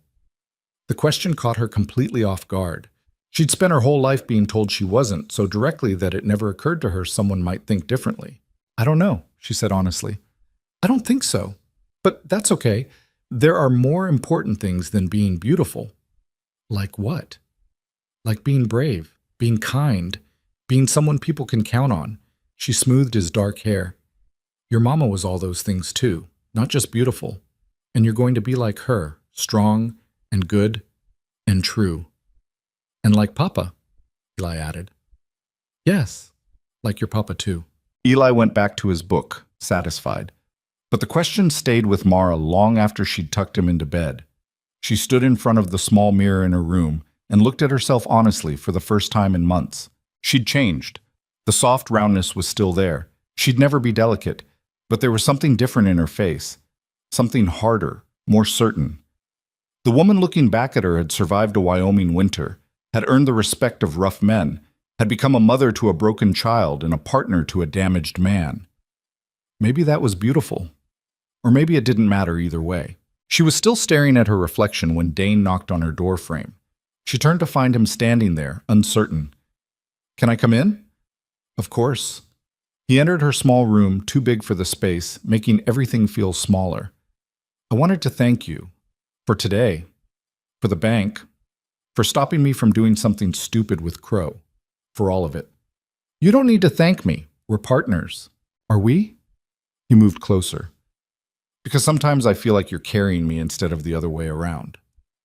Then maybe we take turns carrying each other. Mara reached for his hand.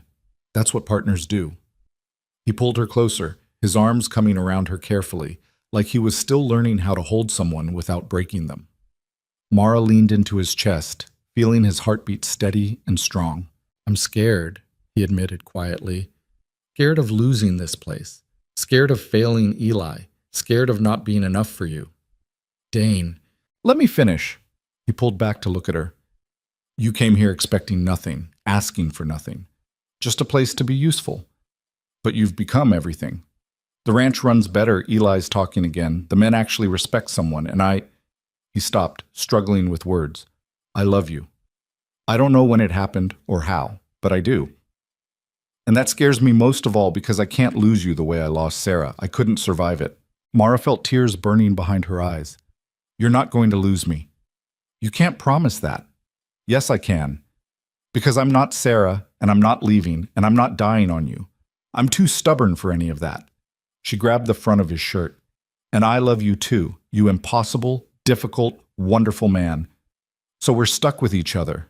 He kissed her then, and it was different from the other kisses they'd shared. Deeper, more honest. Full of promises neither of them knew if they could keep, but were going to try anyway. When they finally broke apart, both breathing hard, Dane rested his forehead against hers.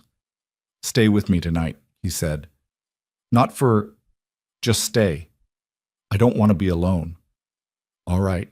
They lay down together on her narrow bed, fully clothed, just holding each other in the darkness. And for a few hours, while Wyoming slept around them and danger gathered at their borders, they were simply two people who'd found each other against all odds and were trying to hold on. The fire came 3 weeks later. Mara woke to the smell of smoke and the sound of men shouting. She bolted upright, confused and disoriented, as Dane crashed through her door. "Barn's on fire," he said, his face illuminated by orange light from outside. "Get Eli and stay in the house." He was gone before she could respond, running toward the flames that were already consuming the barn and reaching for the sky like angry hands. Mara ran to Eli's room and found him standing at the window, staring at the fire with wide, terrified eyes. "Eli, come here." She pulled him away from the window and wrapped him in a blanket. "Stay with me. Don't go outside no matter what you hear, understand?"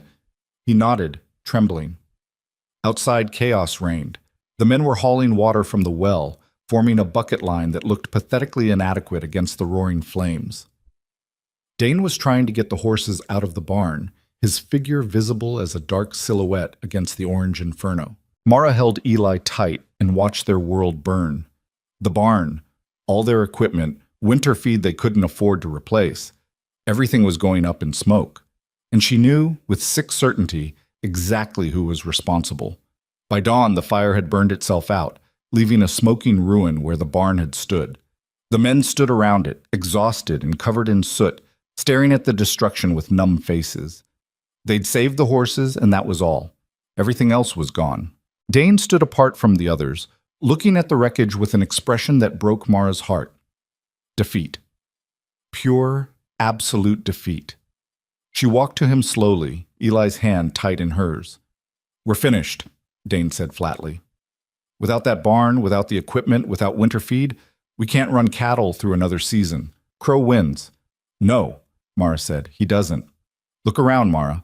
Look at what's left. We've got nothing. We've got each other. We've got the land. We've got a reason to fight." She grabbed his arm, forcing him to look at her. "And we've got me. Crow made a mistake tonight." "What mistake?" "He underestimated us. Again." Fire was reflected in her eyes, not from the barn, but from somewhere inside. "He thinks he's won.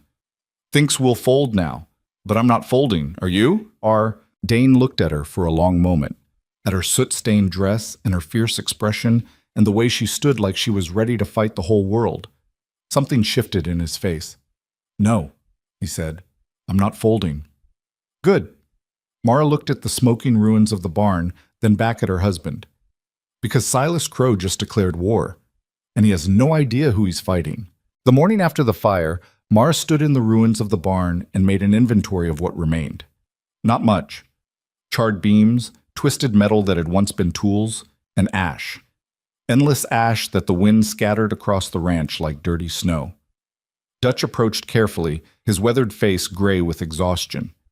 "Boss wants to know what you need from town." "Everything," Mara said flatly. "But what we can afford is different. Tell Dane I need 2 hours with the ledgers before anyone goes anywhere." "Yes, ma'am." Dutch hesitated. "Mrs. Mercer, I've been ranching 40 years, seen men lose everything more times than I can count. Most of them give up after something like this. But you're not most people, are you?" "I can't afford to be." She found Dane in the kitchen, staring at a cup of coffee that had gone cold. He looked like he'd aged 10 years overnight, his face drawn and his shoulders slumped in a way she'd never seen before. "The men are asking what to do," he said without looking up. "I don't have an answer for them." Mara sat down across from him. "Then it's a good thing I do. First, we need lumber for a temporary shelter for the equipment we don't have yet. Second, we need to buy feed to replace what burned, but only enough to get through until we can negotiate better prices. Third, we need to send someone to Rock Springs to file an official report about the fire with the territorial marshal." Dane finally looked at her. "The marshal? Mara, we can't prove Crow did this. Not yet, but we're going to." She pulled out the notebook where she'd been documenting every incident. "We've got 3 months of suspicious activity. Fences cut, cattle missing, equipment broken, and now a convenient fire that destroys everything we need to run this ranch. Pattern evidence. It might not be enough to arrest him, but it's enough to start an official investigation." Investigations take time. Time we don't have. Which is why we're also going to outmaneuver him financially. Mara spread the ledgers across the table. I've been going through the books. Crow's playing a long game, squeeze us slowly until we're desperate enough to sell cheap. But he's made assumptions about us. About me specifically. What kind of assumptions? That I'm just a ranch wife who doesn't understand business. That I'll panic and convince you to take his offer. Mara's smile was sharp. He has no idea I've been managing accounts since I was 12, or that I'm very, very good at finding money where there shouldn't be any. She showed him what she'd found. Tax credits they'd never claimed going back 3 years. Subsidies for land improvement they were entitled to. Errors in the bank's interest calculations that had cost them hundreds of dollars. And a loophole in the territorial water rights law that might, just might, give them leverage. If we file this claim, she said, tapping the water rights document, we can legally restrict Crow's downstream usage during drought conditions. It won't stop him, but it'll hurt him. Make taking Windscar Ridge more expensive than it's worth. Dane studied the papers, something like hope flickering in his eyes. You found all this in one night? I couldn't sleep. Might as well be useful. She reached across the table and took his hand. Dane, I need you to trust me on this. Let me handle the financial fight while you handle the ranch. We divide and conquer. You want to go up against Crow alone? I want to go up against him smart. And right now, the smartest thing we can do is hit him where he doesn't expect it, in his wallet and his water supply. Dane was quiet for a long moment. Then he squeezed her hand. All right. We do it your way. But if he comes after you, he won't. Men like Crow don't see women as threats. That's his weakness. She was wrong about that, but she wouldn't realize it until later. The next 3 weeks were a blur of organized chaos. Mara made 4 trips to Sweetwater and 2 to Rock Springs, filing claims and paperwork, and making herself a nuisance at every territorial office she could find. She met with the marshal, a gray-haired man named Porter, who listened to her evidence with a skeptical expression that gradually shifted to interest. You've documented all this yourself? Porter asked, flipping through her notebook. Every incident, dates, times, witnesses when available. And you believe Silas Crow is responsible? I know he is, but proving it is your job, not mine. I'm just providing the information. Mara leaned forward. Marshal Porter, I understand that Crow has influence in Sweetwater County, but you answer to the territorial governor, not the local sheriff. And the governor has been making noise about land consolidation and intimidation tactics hurting homesteaders. This would be an excellent case to make an example of. Porter's eyes narrowed. You're well informed for a ranch wife. I read newspapers, and I pay attention. Mara stood. I'm not asking you to arrest Crow tomorrow. I'm asking you to investigate. Talk to other ranchers he squeezed out. Look at the pattern. Because if you don't, I'll take this information to every newspaper between here and Washington until someone listens. It was a bold threat from a woman with no real power, but Porter seemed impressed rather than offended. I'll look into it, he said. But Mrs. Mercer, be careful. Crow's a dangerous man when cornered. So am I. Meanwhile, back at the ranch, Dane and the men were rebuilding. Not the barn. They didn't have money for that yet, but a crude shelter that would protect equipment and provide some storage. It was rough work with limited materials, but it was something. Progress. Proof they weren't beaten. Eli helped where he could, hauling small pieces of lumber and handing tools to the men. He was talking more now, full sentences sometimes, though he still went quiet when things got overwhelming. Mara watched him work alongside his father and saw the bond between them strengthening, built on shared labor and shared purpose. One evening, she found Dane teaching Eli how to hammer nails properly. The boy's face was scrunched in concentration as he tried to hit straight. Like this? Eli asked. Little more angle. There, good. Dane guided his small hand. You're getting it. When I'm big, I'll build Mama a house, Eli said suddenly. The one I drew, with windows that look like eyes. Dane's hand stilled. Yeah, son, when you're big. And Mara can live there too, because she's family now. Mara felt her throat tighten. Dane looked over at her, standing in the doorway, and something passed between them. Understanding, gratitude, love, complicated and hard-won. Yeah, Dane said softly, she's family. But family didn't protect them from what came next. Mara was in town alone, picking up supplies Martha had set aside for them, when Silas Crow walked into the general store. She saw him immediately. He was hard to miss, taking up space like he owned it. When his eyes landed on her, his expression shifted into something that made her skin crawl. "Mrs. Mercer," he said pleasantly. "Fancy meeting you here." "Mr. Crow?" Mara kept her voice neutral. "If you'll excuse me, I was just finishing. I hear you've been busy. Meetings with territorial officials, filing claims, stirring up trouble." He moved closer, blocking her path to the door. "That's not very neighborly of you." Martha appeared from the back room, her face tight with worry. "Mara, I've got that flower you wanted." "She'll wait," Crow said without looking at Martha. "Mrs. Mercer and I are having a conversation." "We're not," Mara said firmly, "and I need to get back to the ranch." "In a minute." Crow's smile didn't reach his eyes. "I wanted to express my condolences about your barn. Terrible accident. Could have been much worse. Could have been the house." The threat was barely veiled. Mara felt anger rise in her chest, hot and sharp. "Are you threatening my family, Mr. Crow?" "I'm simply pointing out that accidents happen on ranches. Fires, injuries, livestock getting spooked, and trampling someone." He leaned in closer. "You're out of your depth, Mrs. Mercer, playing at business you don't understand. A woman should know her place." "My place is standing right here, in your way," Mara said quietly. "And I'm not moving." For a moment, something dangerous flashed in Crow's eyes. Then he stepped back, his false pleasant demeanor sliding back into place. "Your husband should control his wife better, for her own safety." He tipped his hat mockingly. "Good day, Mrs. Mercer. Do give Dane my regards." He left, and Mara realized her hands were shaking. Martha hurried over, gripping her arm. "You shouldn't have provoked him. Crow doesn't make idle threats." "I know."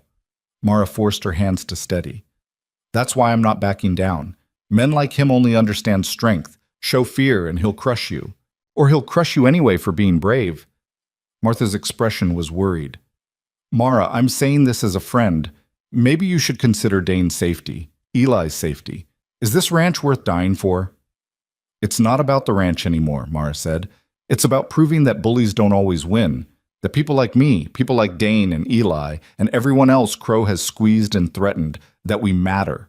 We have value beyond what we're worth to men like him." She loaded her supplies and rode back to Windscar Ridge with her spine straight and her resolve hardened. But she didn't tell Dane about the encounter. Not yet. He had enough to worry about. 2 days later, someone took a shot at Dutch while he was checking the north fence line. The bullet missed by inches, splintering the fence post next to his head. Dutch hit the ground and scrambled for cover, but whoever fired didn't shoot again. By the time he made it back to the ranch to report, whoever had been out there was long gone. Dane was quiet in a way that scared Mara more than if he'd been shouting. He checked Dutch over carefully, making sure he was all right, then gathered all the men. "From now on, nobody rides alone," he said. "Nobody goes anywhere without being armed. We're under attack, and it's time we acknowledged it." "Boss," Tom said carefully, "maybe we should think about Crow's offer before someone gets killed." "No." The word came from Mara. Everyone turned to look at her. "We don't negotiate with terrorists. That's what he is. A terrorist using fear to get what he wants. We give in now. We're telling him that intimidation works, that violence wins." "Easy to say when you're not the one getting shot at," Pete muttered. "You think I'm safe?" Mara's voice was sharp. "Crow threatened me 2 days ago in the general store, told me accidents could happen, that I should know my place. You think he'll stop with Dutch? He's coming for all of us until we break or until we're dead. The only question is whether we're going to fight back." The men exchanged glances. Finally, Dutch spoke up. "I'm staying. Bastard took a shot at me. I want to see his face when he realizes he missed." One by one, the others agreed. They were angry now, past the point of fear, and into something more dangerous. The kind of anger that made men do stupid things or brave things, depending on how you channeled it. Dane pulled Mara aside after the meeting. "You should have told me Crow threatened you. You had enough to worry about. You're my wife. If someone threatens you, that's not something to worry about. That's everything." He gripped her shoulders. "Promise me you won't go to town alone anymore. Promise me." "I promise." She could see the fear in his eyes, raw and real. "Dane, I'm not being reckless. I'm being strategic. But I won't take unnecessary risks." "All of this is unnecessary risk. We could leave, start over somewhere Crow can't reach us. And go where? Do what? Dane, this ranch is who you are. Running won't change that. It'll just make you a man who ran instead of a man who fought. I'd rather be a man who ran than a widower again, he said roughly. The words hit her like a physical blow.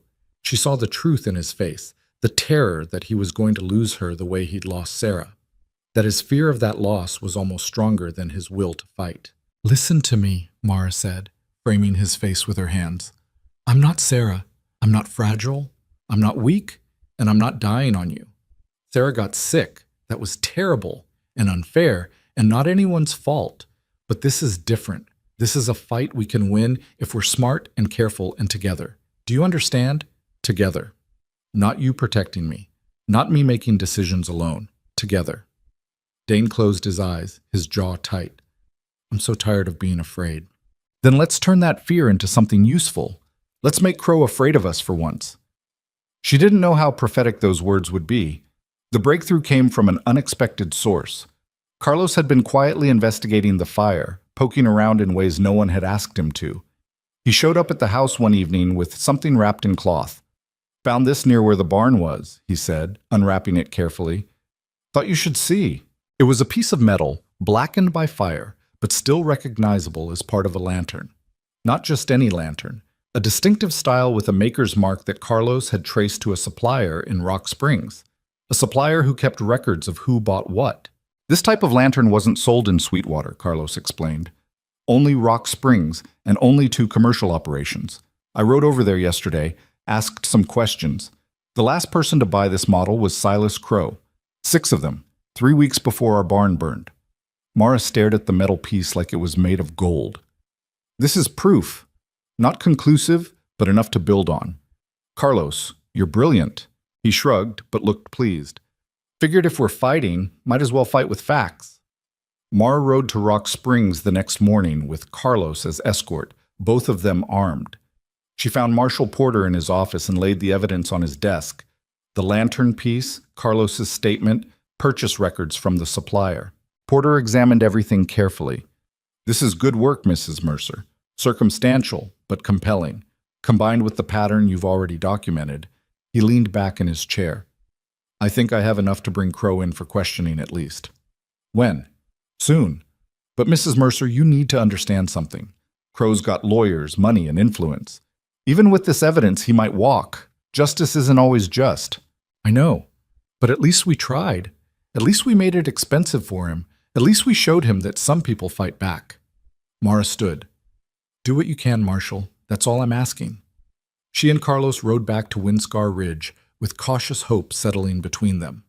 Maybe they were winning. Maybe they had a chance. They were 2 miles from home when riders appeared on the horizon. 5 of them, coming fast. Mara's stomach dropped. Ride, Carlos said sharply, spurring his horse. Ride hard and don't stop. They raced toward the ranch, the riders gaining behind them. Mara could hear shouting, the thunder of hooves. Her heart hammered against her ribs as the ranch buildings came into view. Dane was in the yard when they came galloping in, dust flying. He took one look at their faces, at the riders approaching, and started shouting orders. The men appeared from various directions, all armed, forming a defensive line in front of the house. The 5 riders pulled up short at the property boundary, clearly not expecting resistance. Mara recognized one of them, a hard-faced man she'd seen with Crow in town. He sat his horse with casual arrogance. We're here for Mrs. Mercer, he called out. Mr. Crow wants to talk to her about some accusations she's been making. She's not going anywhere with you, Dane said flatly. Not really your choice, Mercer.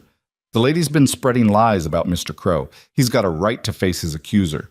Then he can come here and face me, Mara said, stepping forward despite Dane's attempt to hold her back. In front of witnesses. Or better yet, he can face Marshal Porter, who's very interested in talking to him about arson and intimidation. The hard-faced man's expression darkened. You're making a big mistake. The only mistake was Crow thinking I'd be too scared to fight back. Mara's voice carried across the space between them. Tell your boss that if he wants Windscar Ridge, he's going to have to take it legally. Because I've documented everything, every threat, every incident, every crime. It's all recorded, and it's all filed with the territorial marshal. If anything happens to me or my family, that information goes to every newspaper and government office in Wyoming. He'll be finished." The writers exchanged glances. Finally, the hard-faced man spat in the dirt. "You're in over your head, lady." "Maybe, but I'm still swimming." They rowed off, but the threat hung in the air like smoke. The men stayed on high alert for the rest of the day, weapons close and nerves tight. That night, Mara couldn't sleep. She kept running through scenarios trying to anticipate Crow's next move. He was backed into a corner now, which made him either more dangerous or more desperate. Possibly both. She found Dane standing at the window, staring out at the dark prairie. "Can't sleep either?" she asked softly. "Keep thinking about all the ways this could go wrong." Mara moved to stand beside him. "Me too, but also thinking about the ways it could go right. Porter's investigating. We've got evidence. Crow's losing his advantage. Or we've just made him angry enough to do something reckless." Dane turned to look at her. "Mara, if anything happens, if things go bad, I need you to take Eli and run. Promise me." "I'm not promising that." Mara, no. She grabbed his arm. "We're not doing this. We're not planning for failure. We're planning for victory, and victory means we all survive this together. You're the stubbornest woman I've ever met." "Good thing you married me then." He pulled her close, holding her tight enough that she could feel his heartbeat, fast and hard. "I love you," he said into her hair, "even when you're being terrifying."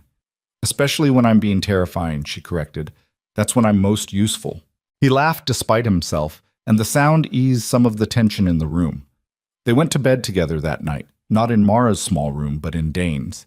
They lay tangled together in the darkness, holding each other like they were the only solid things in a shifting world. "Tell me we're going to win," Dane whispered.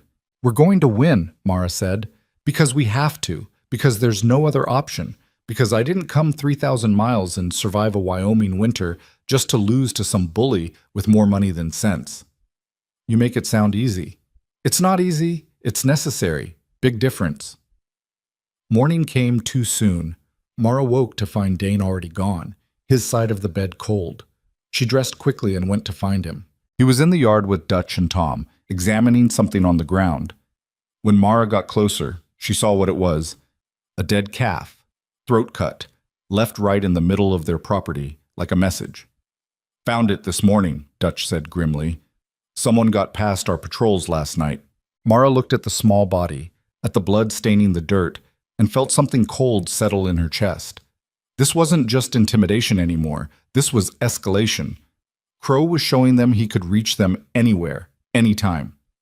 "Bury it," she said quietly, "and double the watches tonight. He's testing us, seeing if we'll break." "Will we?" Tom asked, his young face pale. Mara met his eyes. "No, we won't, because that's exactly what he wants, and I'm done giving Silas Crow what he wants." But even as she said it, she felt the weight of responsibility pressing down on her shoulders. Every man here was in danger because of her decisions. Eli was in danger. Dane was in danger. How much could she ask them to risk? How much could she risk herself? She didn't have answers. She just had determination and a bone-deep stubbornness that refused to yield. That afternoon, a rider came from town. Not one of Crow's men, but a young boy from the telegraph office. He handed Mara a telegram with shaking hands, clearly terrified to be here. Mara opened it and read the words 3 times before they made sense. "Marshal Porter shot, stop, wounded but alive. Stop, investigation suspended. Stop. Crow has alibi. Stop. Be careful. Stop." Her hands went numb. The telegram fluttered to the ground. "Mara?" Dane's voice seemed to come from very far away. "What is it?" She couldn't speak. Could only stand there while the world tilted around her and the truth sank in like a stone. Porter had been shot. The investigation was over. Crow had won. Or had he? Because Porter wasn't dead.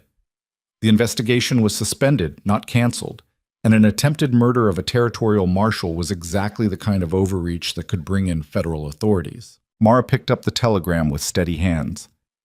"Get everyone together," she said to Dane. "All the men. We need to talk." "About what?" "About ending this, one way or another." That evening, gathered in the house with everyone crowded into the main room, Mara laid out the situation. Porter shot. Investigation compromised. Crow feeling invincible. So what do we do? Jesse asked. We make him come to us, Mara said. On our terms, where we control the situation. How? Frank demanded. By giving him exactly what he thinks he wants. Mara looked at Dane.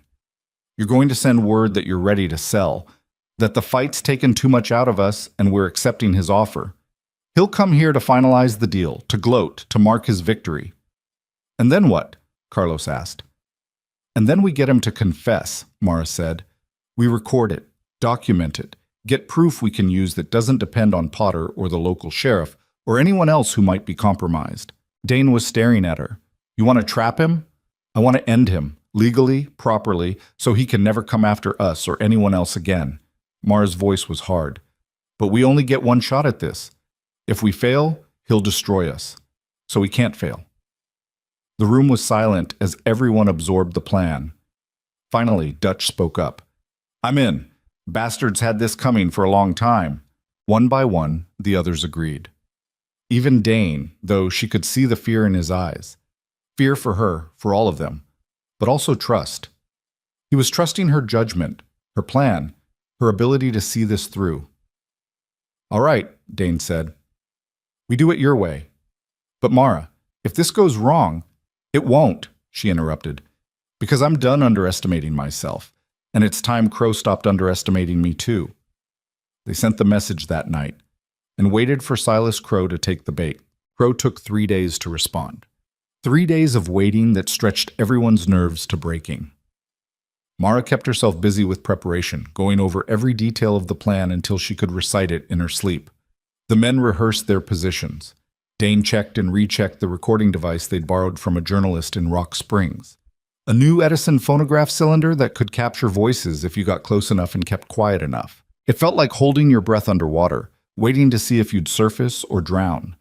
The reply came via the same telegraph boy, who looked even more nervous this time. The message was brief and triumphant in its brevity. Will arrive Thursday noon to finalize terms.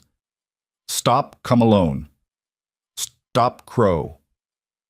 Alone, Dutch muttered when Mara read it aloud. He's not even trying to hide what he is anymore. He thinks he's won, Mara said. Men who think they've won get careless. That's what we're counting on. Thursday morning arrived cold and clear, the kind of Wyoming day that felt like the world was holding its breath. Mara dressed carefully in her best dress, the dark blue one she'd worn to town when she needed to look respectable. She braided her hair and pinned it up, then checked her reflection in the small mirror. The woman looking back at her was pale but steady, scared but determined. She found Eli in his room, sitting on his bed with the wooden horse his mother had carved. He looked up when she entered, his dark eyes too knowing for a 7-year-old. You're fighting the bad man today, he said. Not a question. Yes. Papa's scared. I know. Mara sat beside him. I'm scared too. But you're doing it anyway. Sometimes the right thing is scary. Doesn't mean we don't do it. She pulled him close. Eli, I need you to promise me something. No matter what happens today, you stay with Carlos in the back bedroom. Don't come out until your father or I come get you. Understand? What if you don't come? The question hit her hard. She swallowed against the sudden tightness in her throat. Then Carlos will take care of you. And you'll remember that your father and I loved you more than anything. That we fought because you deserve a world where bullies don't always win. Eli wrapped his small arms around her neck, holding tight. I love you, Mara. It was the first time he'd said it. Mara closed her eyes and held him like she could protect him from everything that was coming just by holding on hard enough. I love you too, sweetheart, so much. She found Dane in the kitchen, staring at the phonograph like it might explode. When he heard her footsteps, he looked up, and the raw fear in his eyes nearly undid her resolve. This is insane, he said flatly. We're betting everything on a machine that might not even work, and a man who's already proven he's willing to kill to get what he wants. Yes, Mara agreed, but what's the alternative? Roll over and let him win? Run away and spend the rest of our lives looking over our shoulders? Dane, this ends today, one way or another. I can't lose you, his voice cracked. Mara, I can't. She crossed to him and grabbed his face between her hands, forcing him to look at her. You're not going to lose me, but I need you to be strong today, for Eli, for the men, for both of us. Can you do that? He closed his eyes, breathing hard. When he opened them again, something had shifted. The fear was still there, but behind it was steel. Yeah, I can do that. Good. She kissed him, trying to pour everything she felt into it. Love and hope and determination and terror, all mixed together. When they broke apart, she pressed her forehead to his. We're going to win. You keep saying that. Because I keep believing it. At 11:30, they took their positions. The phonograph was hidden behind a stack of ledgers on the kitchen table, its horn covered with a cloth to muffle the mechanical noise. Dane would be in the room, playing the defeated rancher ready to surrender. The men were hidden throughout the house. Dutch and Tom in the parlor, Pete and Jesse upstairs, Frank near the back door. Carlos was with Eli, armed and ready to run if things went completely wrong. Mara positioned herself in the kitchen, close enough to hear everything, close enough to intervene if needed. She had a rifle propped against the wall behind her, hidden but accessible. Her hands shook as she checked it one more time. He's coming, Tom called softly from his position by the window. Mara's heart kicked into a gallop. She took a slow breath, then another, forcing her hands to steady. This was it. Everything came down to the next hour. Silas Crow arrived exactly at noon with 3 of his men, riding up to the house like he owned it already. Mara watched through the window as he dismounted, straightening his expensive coat and adjusting his hat. He looked pleased with himself, almost jovial. A man about to claim his prize. Dane met him at the door, his face carefully neutral. Crow. Mercer. Good to see you've come to your senses. Crow gestured to his men. Wait here. This won't take long. He followed Dane into the house, his eyes cataloging everything with undisguised satisfaction. When he saw the kitchen, saw Mara standing there, his expression flickered with surprise and then annoyance. I said come alone, Mercer.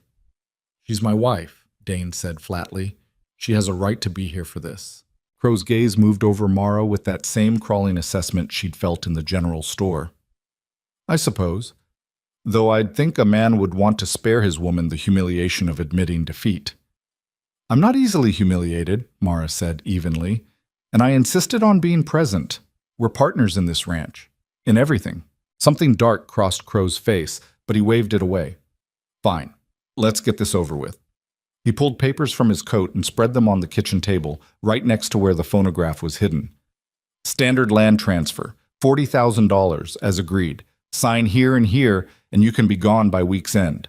Dane stared at the papers. Mara could see the muscle jumping in his jaw, the way his hands had curled into fists. He was acting, playing his part, but the emotion underneath was real. This was his home, his legacy. Signing those papers, even as a ruse, was killing him. Before we sign, Mara said carefully, I'd like to understand something. Why do you want Windscar Ridge so badly? It's not the best land. The cattle operation is modest. What makes it worth all this effort? Crow smiled, the expression oily and self-satisfied. I told you, water rights, control Sweetwater Creek, control the region. But you already have water access downstream. Why do you need ours? Because I want it. Crow's smile hardened. Because I'm building an empire out here, Mrs. Mercer, and empires don't leave loose ends. Your little ranch sits right in the middle of my territory like a splinter. I remove splinters. By burning barns? The words came out before Mara could stop them. By shooting at men? By threatening families? The room went very still. Crow's expression shifted from satisfaction to something dangerous. Careful, Mrs. Mercer. That sounds like an accusation. It's an observation. Mara kept her voice steady, even as her heart hammered. We've had a string of very unfortunate accidents since you made your first offer. Fences cut, cattle missing, equipment destroyed, and then our barn mysteriously caught fire in the middle of the night. Accidents happen on ranches. Crow's voice had gone cold. You should be careful about suggesting otherwise. Slander is a serious charge. So is arson, Dane said quietly. An attempted murder. Marshal Porter sends his regards, by the way. He's recovering nicely. Crow's face flushed red. You think you're clever? Think you can trap me with your pathetic little schemes? Porter was a warning, same as the barn, same as everything else. I gave you chances to do this the easy way. You chose hard. So you admit it, Mara said. You've been sabotaging us. I admit nothing. But Crow was angry now, past the point of caution. But if I had been, what of it? This is Wyoming, not Boston. Out here, the strong survive and the weak get swallowed. You two are weak. Your ranch is weak. That boy upstairs is weak. You're all just taking up space that belongs to men with vision. Men like you, Dane said flatly. Exactly like me. Crow stabbed a finger at the papers. Now sign these damn documents or the next fire won't be a barn. It'll be this house, with everyone in it. You're threatening to murder my family, Dane said, his voice deadly quiet. I'm explaining reality. Crow leaned back, his confidence returning. You can sell to me today and walk away with money and your lives. Or you can refuse and in 6 months you'll be dead or broken and I'll buy this place at auction for pennies. Your choice. Mara felt ice in her veins, but also clarity. This was it. The confession they needed. Why? She asked softly. Why do you need to destroy people to get what you want? You're rich, powerful. You could buy land anywhere. Why take it from people who have nothing? Crow looked at her like she was stupid. Because I can. Because power isn't about what you have. It's about what you can take from others. Every ranch I absorb, every family I squeeze out, it proves I'm the strongest, that I deserve to win. That's not strength, Mara said. That's just cruelty with a better name. Call it what you want. Crow stood, pushing the papers toward Dane. Last chance, Mercer. Sign or suffer. Dane looked at Mara. She gave the smallest nod. He looked back at Crow. No, Dane said. We're not signing, and you're not leaving until the territorial marshal gets here. Crow's laugh was harsh. The marshal? You think Porter's going to help you? He's laid up in a hospital bed, and even if he wasn't, you've got no proof of anything. Actually, Mara said, reaching for the cloth covering the phonograph, we have quite a bit of proof, including a recording of you admitting to arson, intimidation, attempted murder, and threatening to burn down our house with our family inside. She pulled away the cloth, revealing the phonograph. Crow's face went white, then purple with rage. You bitch, he snarled. You think that's admissible? You think anyone will believe? Multiple witnesses, Dutch said, stepping into the kitchen with his rifle. We heard everything, and will testify to it. The other men appeared from their hiding places surrounding Crow. He looked at them, at the phonograph, at Dane and Mara standing together, and something shifted in his expression, from rage to calculation. This doesn't change anything, he said coldly. I own the sheriff. I own half the county. That recording will disappear, and so will all of you if you don't. The front door burst open. A man in a marshal's uniform strode in, flanked by 2 deputies. But it wasn't Marshal Porter. This man was younger, harder, with federal badges glinting on his chest. Silas Crow, the marshal said. I'm Deputy U.S. Marshal William Hayes. You're under arrest for arson, extortion, intimidation, attempted murder of a federal officer, and conspiracy to commit murder. You have the right to... On whose authority? Crow demanded. You can't just... On the authority of the U.S. Attorney General's office. Hayes pulled out a document. We've been investigating land fraud and intimidation in this territory for 6 months. Marshal Porter's shooting accelerated our timeline. And when Mrs. Mercer sent us documentation of your activities, along with a sworn statement from a journalist willing to verify the recording device, we had everything we needed for arrest warrants. Mara felt her knees go weak. The journalist. The man who'd loaned them the phonograph had been working with federal marshals. She hadn't known, hadn't even suspected. Crow's face contorted with fury as the deputies moved to restrain him. This isn't over. I have lawyers. I have friends in Washington. You think you've won, but... We don't think we've won, Mara interrupted. We know we have. Because you underestimated us from the beginning. Thought a defeated rancher and his fat wife couldn't possibly outsmart you. That was your mistake. Crow lunged at her, but the deputies had him. They hauled him toward the door, still shouting threats and curses. His men outside scattered when they saw federal badges, unwilling to go down with their boss. Marshal Hayes stayed behind, his expression neutral but not unkind.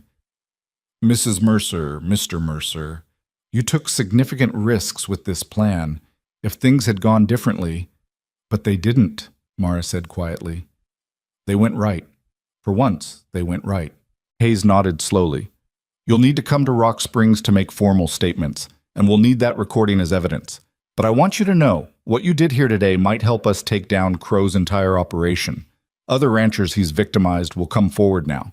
You've given people hope that the law still means something out here. After Hayes and his deputies left with Crow in custody, the house fell into stunned silence. The men stood around looking at each other like they couldn't quite believe what had just happened.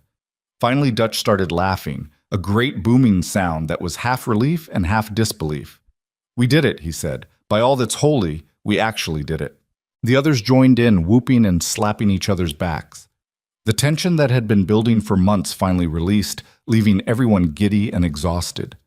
Mara found herself pulled into a fierce hug by Tom, then Frank, then all of them taking turns congratulating her and Dane and each other.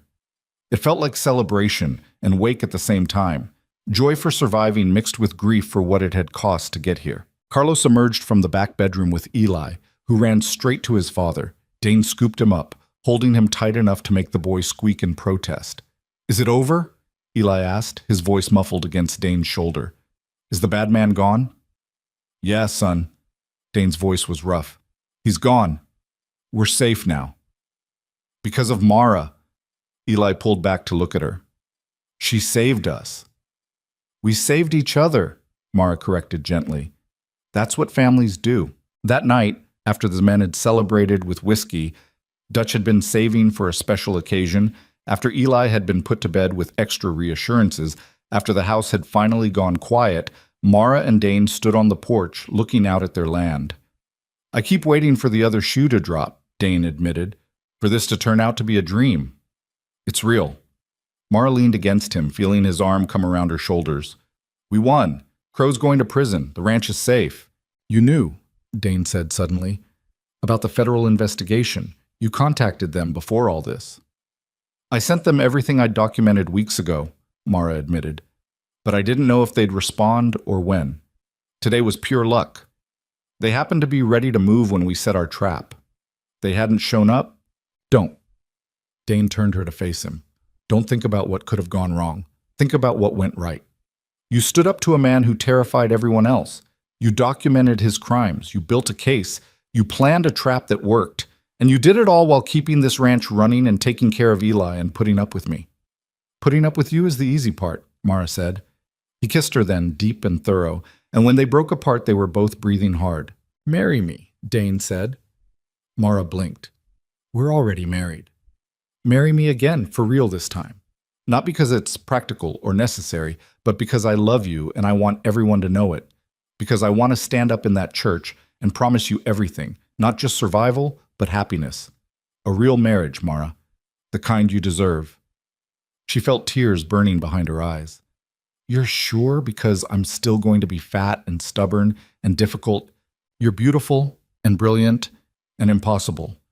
And I wouldn't change a single thing about you." He cupped her face in his rough hands. "Marry me. Say yes." "Yes," Mara whispered.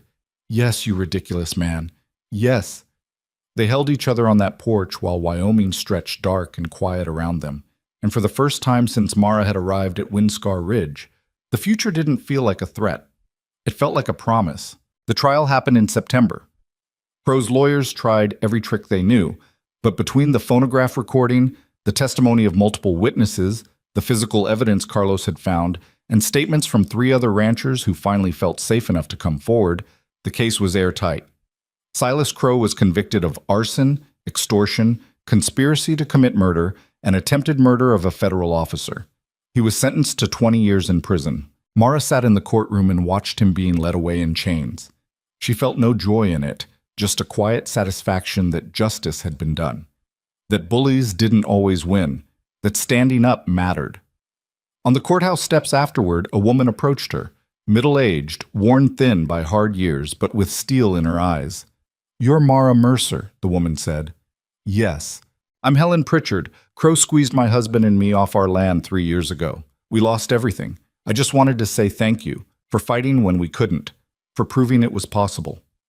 Other people approached with similar stories, families destroyed, lives ruined, all by one man's greed and the system that protected him until someone finally said enough. Mara listened to them all, shook their hands, accepted their gratitude. But inside, she was thinking about how close they'd come to losing, how easily it could have gone the other way. How much had depended on luck and timing and federal marshals showing up at exactly the right moment. The system was broken. It had taken a near miracle to get justice. That wasn't right, and it wasn't enough. On the ride back to Windscar Ridge, she told Dane what she was thinking. "I want to run for county commissioner," she said. He nearly drove the wagon off the road. "What?" "Someone needs to fix the local government. Make sure another crow can't buy his way into power. It should be someone who knows what it's like to be powerless. Someone who understands what's at stake." "Mara, you know they'll never elect a woman." "Maybe not, but maybe they will. We just proved that impossible things can happen." She looked at him. "You think I'm crazy?" "I think you're the most extraordinary person I've ever met." Dane reached for her hand. "And I think if anyone can break that barrier, it's you. So yes, run for commissioner, change the system, terrify all the right people." She laughed, the sound carrying across the prairie. "You know this means more trouble, right? More fights, more people underestimating me. I'm getting used to it." The second wedding happened in October, when the leaves on the cottonwoods had turned gold and the air carried the first hint of winter. The church was packed, the ranch hands, neighbors from miles around, people from town who'd heard about the woman who took down Silas Crow and wanted to see her for themselves. Martha Webb had helped Mara make a new dress, pale blue with delicate embroidery. It was beautiful in a way that had nothing to do with hiding her body or making her smaller. It was beautiful because it was honest. Eli stood next to Dane as his father's best man, serious in his new suit. Dutch gave Mara away, his weathered face proud. The preacher spoke about love and partnership and choosing each other every day, not just once. When Dane kissed her at the altar, the whole church erupted in applause. Mara kissed him back, not caring who was watching, not caring what anyone thought. She was done apologizing for taking up space in the world. At the reception in the church hall, people kept coming up to congratulate them. Some of the women pulled Mara aside with quiet questions. How had she learned to keep accounts? How did she manage the men? Would she really run for office? Could women do that? Mara answered every question honestly. She told them about the years of feeling invisible, about learning to make herself useful because that was the only way she'd been taught to matter, but also about discovering that useful and powerful weren't the same thing, that you could be both, that you didn't need permission to fight for yourself. "You make it sound easy," one young woman said wistfully. "It's not easy," Mara said. "It's terrifying, but so is living small when you were made for something bigger. At least fighting is honest." Later, watching Dane dance with Eli while the boy laughed, really laughed, high and bright and free, Mara felt Martha Webb come stand beside her. "You did it," Martha said softly. "Saved the ranch, saved your family, changed everything." "We're not finished," Mara said. "There's still so much work to do. The ranch is barely profitable. The commissioner race will be brutal, and winter's coming again." "Winter's always coming in Wyoming," Martha said with a smile. "But you'll survive it. You survive everything." Mara thought about that word. Survive. She'd spent her whole life just trying to survive. Her family's cruelty, society's judgment, her own doubts. But somewhere along the way, survival had transformed into something else. Living. Actually living instead of just existing. Dane found her after the dancing, pulling her outside into the cool October evening. Stars were already appearing in the huge Wyoming sky, more stars than she'd ever seen in Boston. "Happy?" he asked. "Terrified," Mara admitted. "Happy, hopeful, exhausted, all of it at once." "That's called living," Dane said, echoing her earlier thoughts. "Get used to it." They stood together under those impossible stars, and Mara thought about the woman who'd stepped off the train in Sweetwater 6 months ago, scared, alone, expecting nothing but a place to be useful. That woman felt like a stranger now. She thought about Eli's drawing of a house with windows like eyes and a door like a smile. Maybe they would build it someday. Not because they needed it, but because they wanted it. Because dreams mattered as much as survival. She thought about the women at the reception, asking quiet questions about power and possibility, about the ranchers who'd thanked her for fighting, about the way systems could change when enough people decided they were worth changing. Mostly, she thought about worth, about how she'd spent 26 years believing she had none because nobody wanted her, and how she'd discovered that worth wasn't about being wanted. It was about deciding you mattered and refusing to accept anything less. I love you, she told Dane, the words still feeling new and strange and wonderful in her mouth. I love you too, he said, even though you're about to make our lives extremely complicated with this commissioner campaign, especially because of that. He laughed and pulled her close, and they stood there under the Wyoming stars while their future stretched out ahead of them, uncertain, difficult, and entirely their own. Years later, when people asked Mara Mercer how she'd done it, how she'd saved Windscar Ridge, defeated Silas Crow, won a seat as the first female county commissioner in Wyoming, and helped pass reforms that protected small ranchers from exploitation, she always gave the same answer. I stopped waiting for permission to matter, she'd say. And I stopped believing people who told me I couldn't. After that, everything else was just work.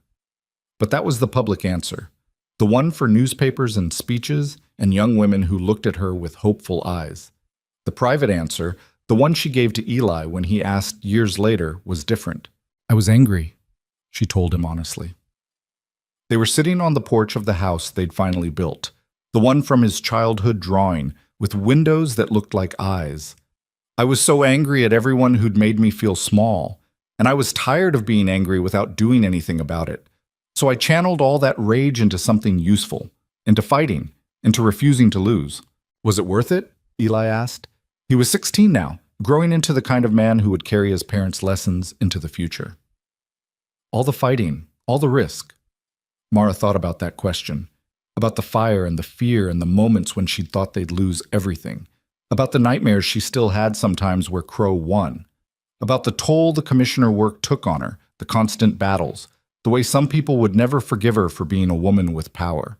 She thought about the ranch, thriving now, about Dane, sleeping peacefully in the bedroom they shared instead of lying awake paralyzed by grief, about Eli, whole and healed and able to build his own life without the weight of trauma crushing him. She thought about the women who came to her for advice, who ran for office themselves, who started businesses, who stopped apologizing for existing, about the ranchers who'd kept their land because of reforms she'd fought for, about the system that was slowly, painfully becoming more just. Yes, she said finally. It was worth it, not because we won, though we did, but because we tried. Because standing up matters even when you lose, maybe especially when you lose. It shows other people that resistance is possible, that you don't have to accept cruelty as inevitable. Eli was quiet for a moment. Then he said, "You're my hero, you know. You and Papa both, but especially you." Mara felt her throat tighten. Why especially me? Because Papa was born strong. He was raised on this land, taught to fight, given every advantage a man could have. He still almost broke when things got hard. Eli looked at her with those serious dark eyes that were so much like his father's. But you had none of that. Everyone told you that you were wrong, that you were too much, that you should disappear. And you decided they were wrong instead. You made yourself strong. That's harder. Maybe it was. Mara didn't know.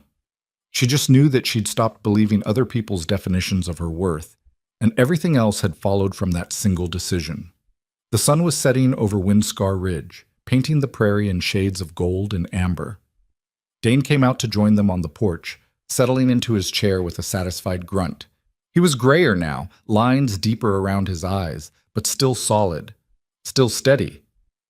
"What are you two talking about so seriously?" he asked. "Heroes," Eli said, "and whether fighting is worth it." Dane looked at Mara, a smile playing at the corners of his mouth. "What'd you tell him?" "That fighting is always worth it when you're fighting for the right to exist on your own terms." Good answer. Dane reached for her hand, his grip warm and familiar. "Though I'd add that it's easier when you're not fighting alone. Everything's easier with the right partner." Mara squeezed his hand, thinking about the woman who'd answered an advertisement for a wife in Wyoming. The woman nobody chose. The woman who'd been so desperate for dignity that she'd crossed a continent to marry a stranger. That woman had been looking for a place where she might finally matter. What she'd found was something more, the realization that she'd always mattered. She'd just needed to believe it herself. She'd needed to stop waiting for someone else to give her permission to be extraordinary. She'd needed to stand up and claim her own worth, regardless of what the world thought. And once she did that, when she truly believed she deserved to take up space, Everything else became possible. Not easy. Never easy. But possible. That was the lesson she'd carry forward. The one she'd teach to anyone who asked. The one that mattered most. You don't have to be beautiful to be valuable. You don't have to be chosen to choose yourself. You don't have to wait for permission to fight for your own life. You just have to decide you're worth fighting for. Everything else is just details. Mara Mercer sat on her porch watching the sun set over land she'd bled for, fought for, and won. Her husband beside her, her son grown strong, her legacy